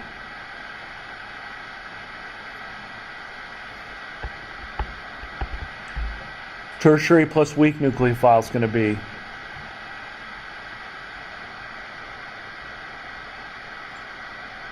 we started with that today. Sn1 as well. Why? Tertiaries can only undergo Sn1. Now secondaries. Let me walk you through secondaries. So far our rules have been pretty cut. Our rules this way are going to be pretty clear cut. And they have to be at the beginning, because if we focus, well, so when I first started teaching this stuff at Kansas State, in the middle of Kansas, I just taught the lower level organic, and some other guy taught the pre-meds and higher level organic people. And we were just chatting about stuff, and he goes, I don't believe anything we teach about Sn1, Sn2, E1, and E2. Now it's kind of like, well, then you need to get out of this business then, if you don't believe what you're teaching. But after we talked about it, it was like, well, if there's a lot of exceptions to this. This isn't a black and white ground between Sn1 and Sn2. And I think we sort of talked about that the other day with a secondary that's really sterically hindered. Does it go Sn1 or does it go Sn2, or could it do both? So it's kind of a continuum. And so if you focus on sort of the exceptions, you're going to get totally confused. So I'm like, well, if you don't focus on the exceptions and you build the exceptions in after you've got the foundation, then you're probably going to be in better shape. I don't know whether he ever believed that or not, but I believed it. So I always focus on sort of the black and white issues, and then we'll make them gray later on. So, weak nucleophiles can only do what reaction? They can only do Sn1. Why? Because weak nucleophiles can only react with carbocations. So because you're a weak nucleophile, you need an even weaker electrophile in order to react with. So the weak nucleophiles can only react with carbocations, which means they can only do Sn1. Why won't a weak nucleophile react with a primary halide? Because a primary halide won't do Sn2. Or no, sorry, won't do Sn1. Because primary carbocations are unstable, and I think we just went through that a half hour ago. So there's no reaction there. So the weak nucleophiles are going to force the alkyl halide to undergo Sn1. The secondary halide is going to have to form a carbocation for the weak nucleophile to add to it. So that forces the reaction to go Sn1. But if you've got a strong nucleophile, then the question is, well, what are the tendencies of these nucleophiles? Are they aggressive, or are they just kind of, oh, I'll just wait around and see what happens? Well, if you're a weak nucleophile, you have to wait around for a carbocation because you're not strong enough to kick anything off. But if you're a strong nucleophile, you can kick things off, so you're aggressive. Again, I'm giving these things human characteristics. They're going to say, well, I'm just going to attack. And so they attack, and a secondary can undergo Sn2. So when you have a strong nucleophile and a secondary, the secondary is going to get attacked and undergo Sn2. If, on the other hand, it's a weak nucleophile, then the secondary is going to have to lose its leaving group, form a carbocation for that to react.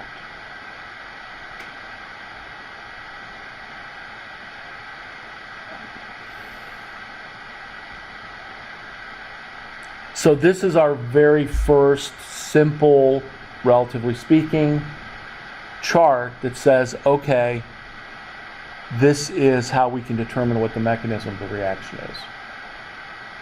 Is it primary, secondary, or tertiary? Is it strong or weak nucleophile?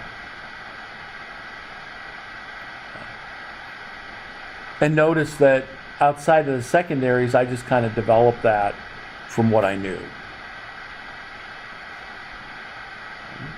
So do you have to know this? Yes. Learn it, memorize it, I don't care, get it in here so that when you're doing a reaction like we're going to do in a moment, you can look at that and go, that's Sn1 or that's Sn2. Okay. So everybody kind of clear on the reasoning for this? And this is literally 2 chapters in Top Hat basically developing this and applying this chart. Okay. Probably with some gray area, because they like gray area. We'll take each piece of the gray area one at a time. All right, so let's go back to number 1. And now, does that answer the question that you were going to ask, or do you want to ask your question first for number 1? Because I may have anticipated a question that you weren't asking.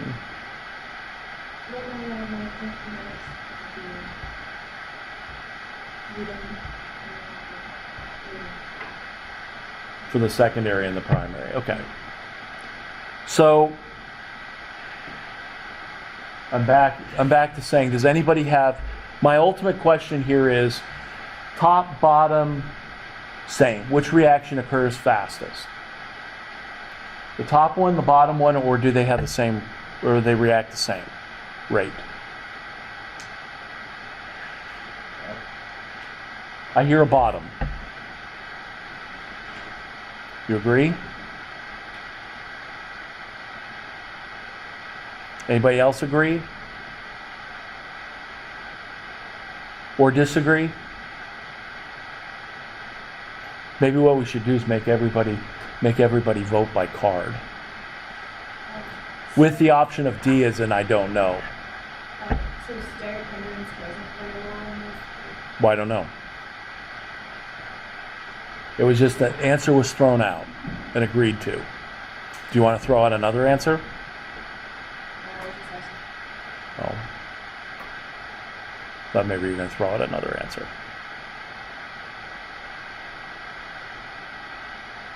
Let's take a poll. A, top reaction, B, bottom reaction, C, same rate, D, I don't know, and D is perfectly legit at this point. But if you have an answer or you think you have an answer, that is fine. Even if I was collecting these answers and grading them, I would only ever grade them on participation. I would never grade them on accuracy. Because in some cases I'm just polling you, trying to get a feel for what you think. All right. I got 6 B's, 6 bottoms, 3 tops, and I don't know. Okay. So those of you that voted, let's help the I don't know, the anonymous I don't know person come to an answer. What information do I need to know in order to answer this question?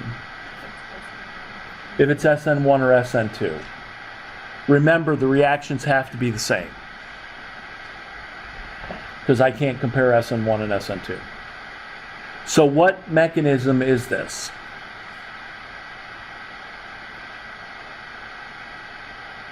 From your chart.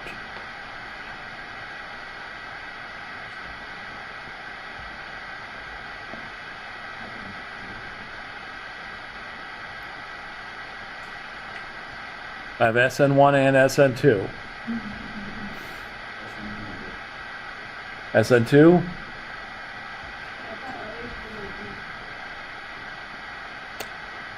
So OH minus has what kind of charge?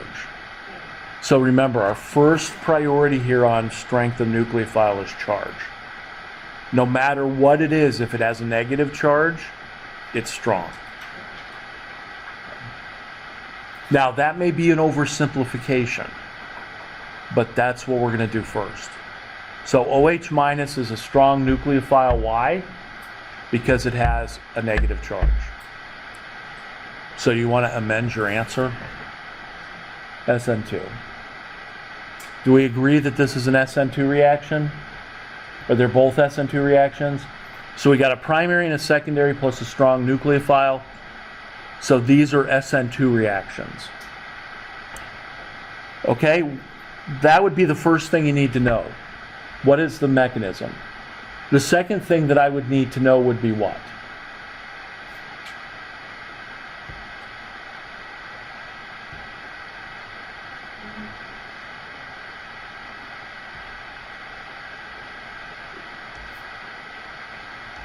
I would say it's something along the line, I need to know what's different.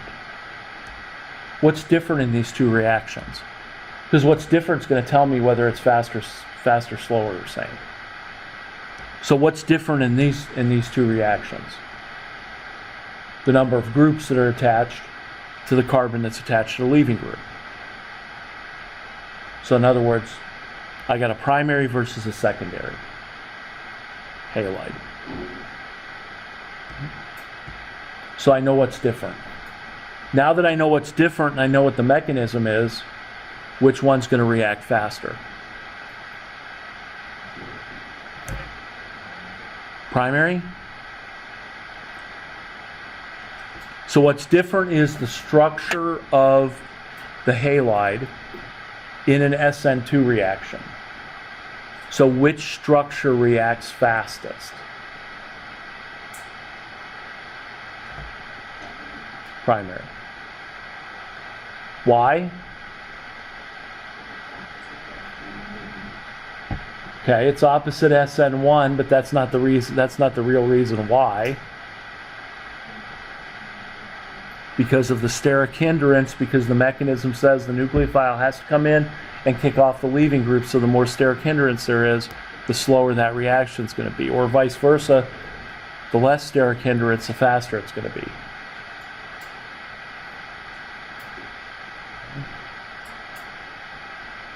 So which one's going to react faster?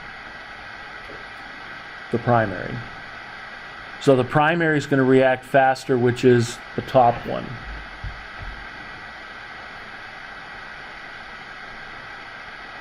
So 3 of you were right. Again, it's participation, not correctness. So what's my mechanism? What's different? And then how does that difference affect the rate of the reaction?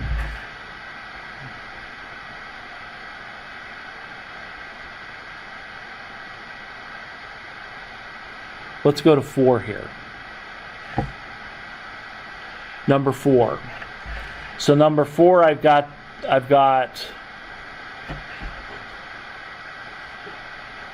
so number 4, I've got my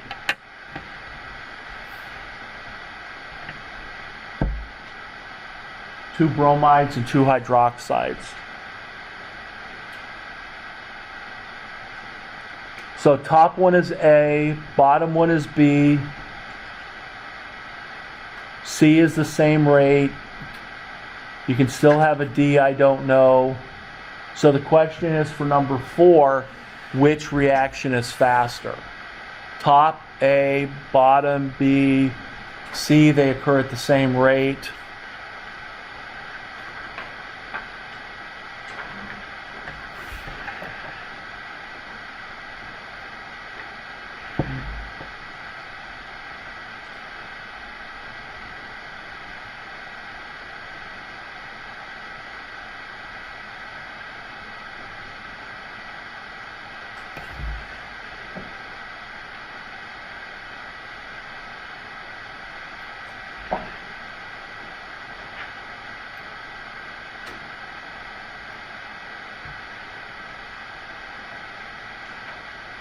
Which one you want?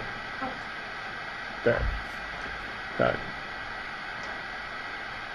I got two tops, 6 bottoms, and 1 same rate. Okay. Faster. You want to change your answer?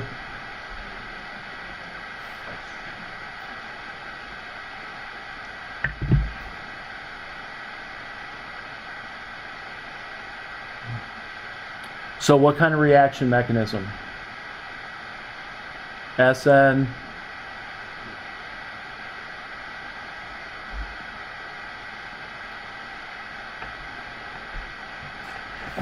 Have I totally humiliated anybody who's given a wrong answer yet? Sometimes that happens, but try not to. So feel free to give me an answer. Be aggressive in your answer. Sn2. Agree with Sn2?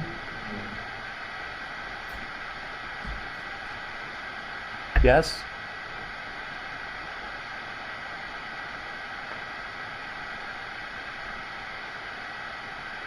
What kind of halide?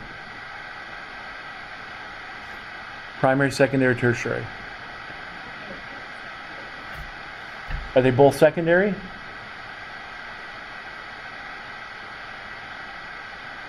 Looks like they're both secondary to me. Strong nucleophile. So they're both Sn2 reactions. Do we agree on that? Okay? So then what's different about them?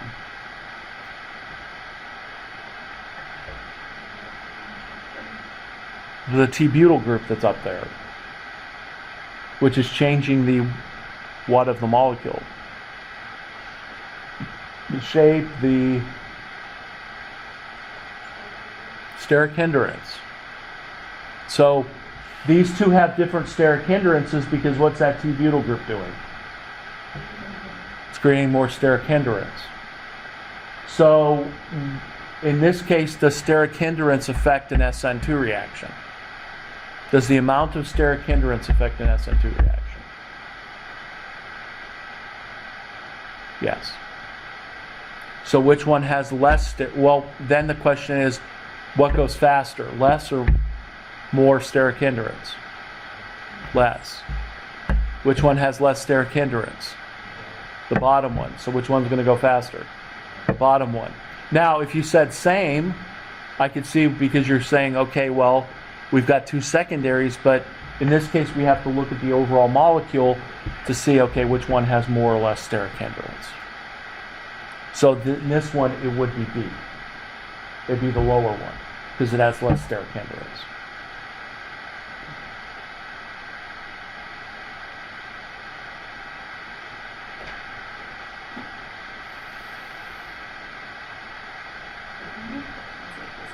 Absolutely, that's why we're doing them now. The question was, will we have questions like this on the exam on Monday? Yes. That's why we're doing them now. Usually you can assume that we could have questions on most anything, but I've already kind of laid out mechanisms and all these characteristics we have to use in a problem like this. This isn't just a simple guess. We have to logically think through this.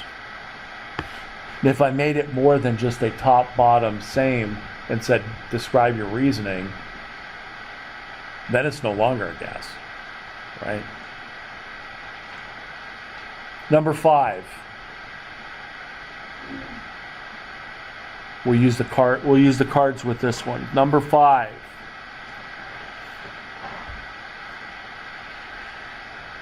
Top one faster, bottom one faster, same rate, don't know. A top, B bottom, C same, D don't know. What do you think?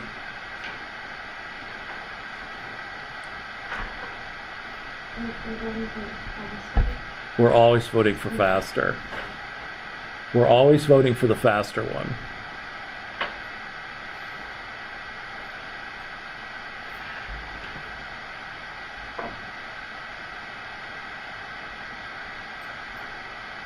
Including next week's exam, always faster. Okay, let me see what you got. So, which one is faster? Top, bottom, they go at the same rate. C. Don't know, D.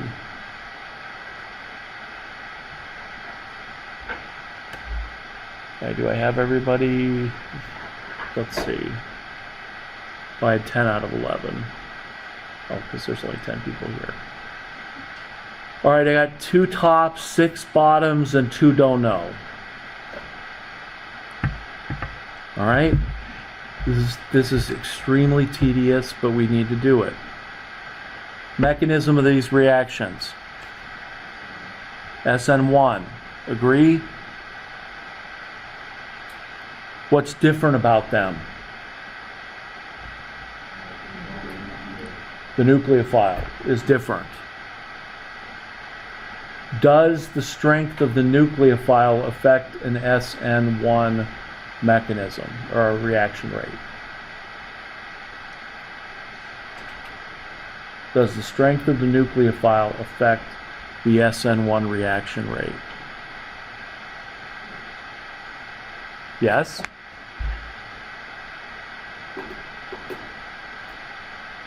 Do we agree yes? I got 2 yeses.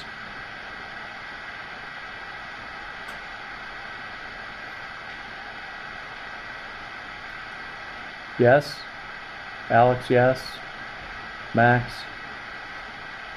Does the strength of the nucleophile affect the rate of an Sn1 reaction? Yes? Sydney? Yes? Yes? Cameron?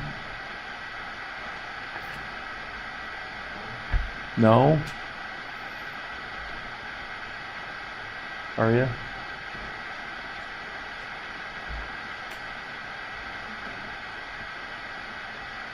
Okay. You said yes and shook your head. Hannah?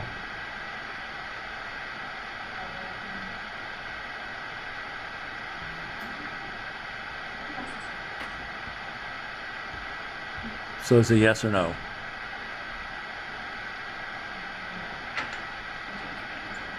You changed your answer? Jenny?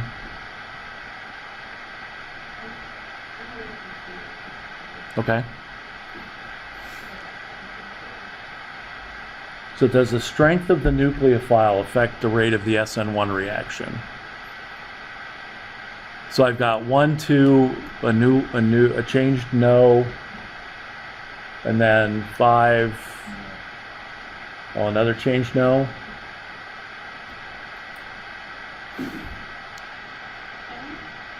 So I just want to make sure that I'm doing the process right. Right. It's, you look at it and go, was it called tertiary carbons? So the tertiary carbons are the reason why this is an Sn1 mechanism. Yes. You would identify the carbon and then... Right. So I say it's a tertiary halide in both cases, plus either a strong or a weak nucleophile. Tertiaries can only undergo Sn1s. So the mechanism is Sn1. What's different about these? Different strength of the nucleophile. Then the question is, does the strength of the nucleophile affect an Sn1 reaction? And if the answer is yes, which one is faster, which one is slower? So I guess my other question would be, if I'm looking at the chart that you made, both strong and weak are Sn1. Right? However, a weak, if only reactive carbon cut off. Okay, so what that means is, in this case, the only way this tertiary the tertiary chloride, the only way it reacts is to form a carbocation. So when we say that this is an Sn1 mechanism, in both reactions, I'm going to lose the chloride in the first step and form the carbocation. So now that I have the carbocation, who's going to react faster with the carbocation? So explain why it can't be Sn2. Yes. So if I explain it that way and say, okay, I'm going to lose the chloride on both molecules and form a carbocation. Who's going to react faster with the carbocation? The neutral alcohol or the negatively charged nucleophile?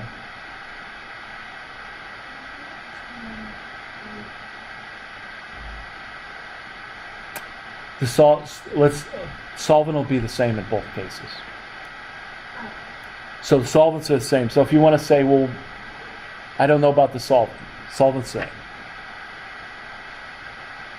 So it really boils down to the question of who's going to react faster. The neutral nucleophile, which is what kind of nucleophile? Weak. Or the negatively charged nucleophile, which is strong. So if you've got a carbocation, then the negative, the more negative charge nucleophile, the more faster it is. I know that's your proposal. And that was a proposal of a bunch of people when they said that that B reacted faster.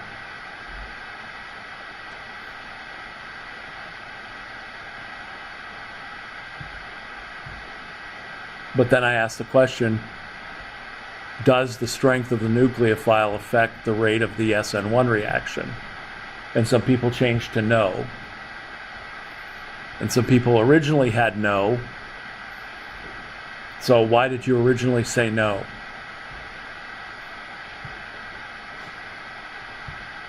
I just said no because I was looking at the chart, and I put the tertiary. I saw a strong and weak nucleophile. Hannah?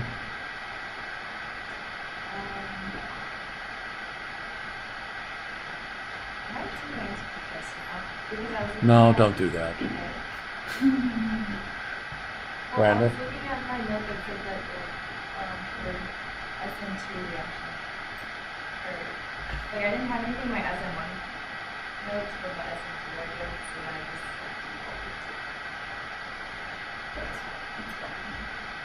Okay, if you could follow that. Okay. Brandon, why did you switch?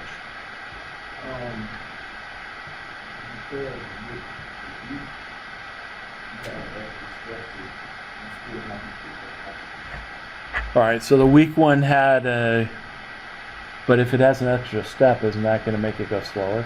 Yeah, Oh, you're saying the bottom goes faster. Okay. So again, the question is, does the strength of the nucleophile, whether in this case it's weak or strong, affect the rate of an Sn1 reaction?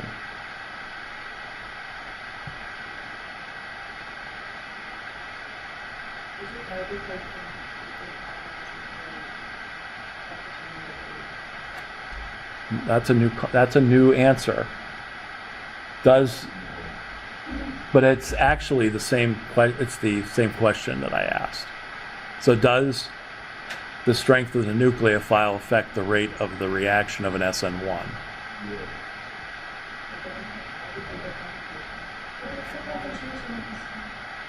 I'm gonna say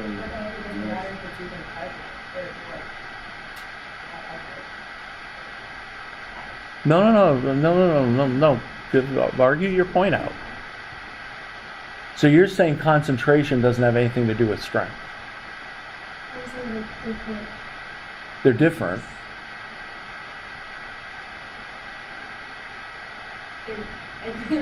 I don't know I know that they're different, but if the concentration in general doesn't matter, it doesn't matter if it's strong or If weak. you change the concentration of like the same nucleophile, what will affect it? Because it depends on whether the concentration of the nucleophile.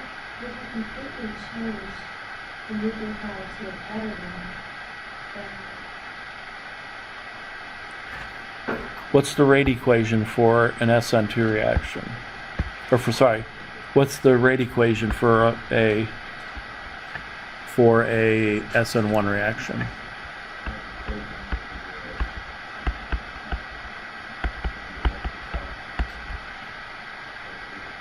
That's it. So does the strength or concentration or anything having to do with the nucleophile affect the rate of the reaction? And the answer is no, it doesn't. so when you nucleophile, use the charge and the size being better than the neutral times. Right. So that only applies. Here's my general concept here. So it's not just the chart we have to use. We have to use the physical characteristics of the reaction itself.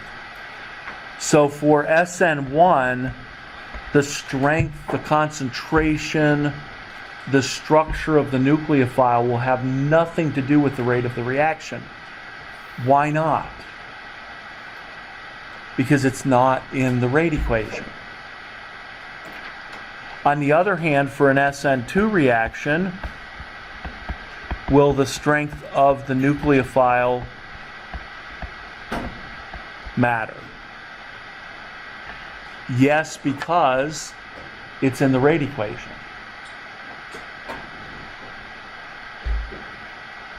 So the only way that the nucleophile plays a role is if it's involved in the rate equation. Now, I know you're talking, if you're saying concentration, but what about strength? Let me go back and remind you of what Sn1 is. So here's my carbon, here's my leaving group. Okay, the leaving group is leaving the carbon. It's taking a while. Because what's happening? The first step in the mechanism, which is the breaking the bond, the rate determining step. All of a sudden it breaks and I form the carbocation. What happens next? That was a little loud. The nucleophile comes in and attacks. So a nucleophile that's neutral or negatively charged, it's going to react equally fast with the carbocation.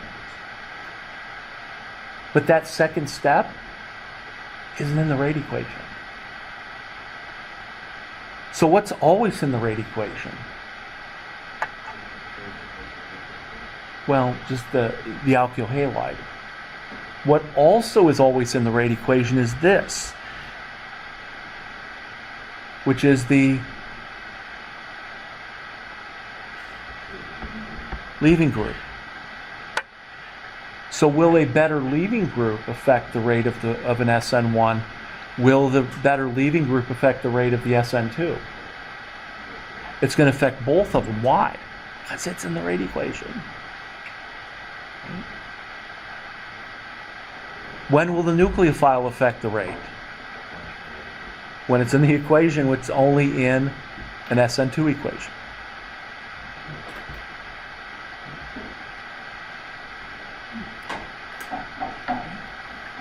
So I skipped some of the ones at the top, and there's, in the third problem set, there's more of these.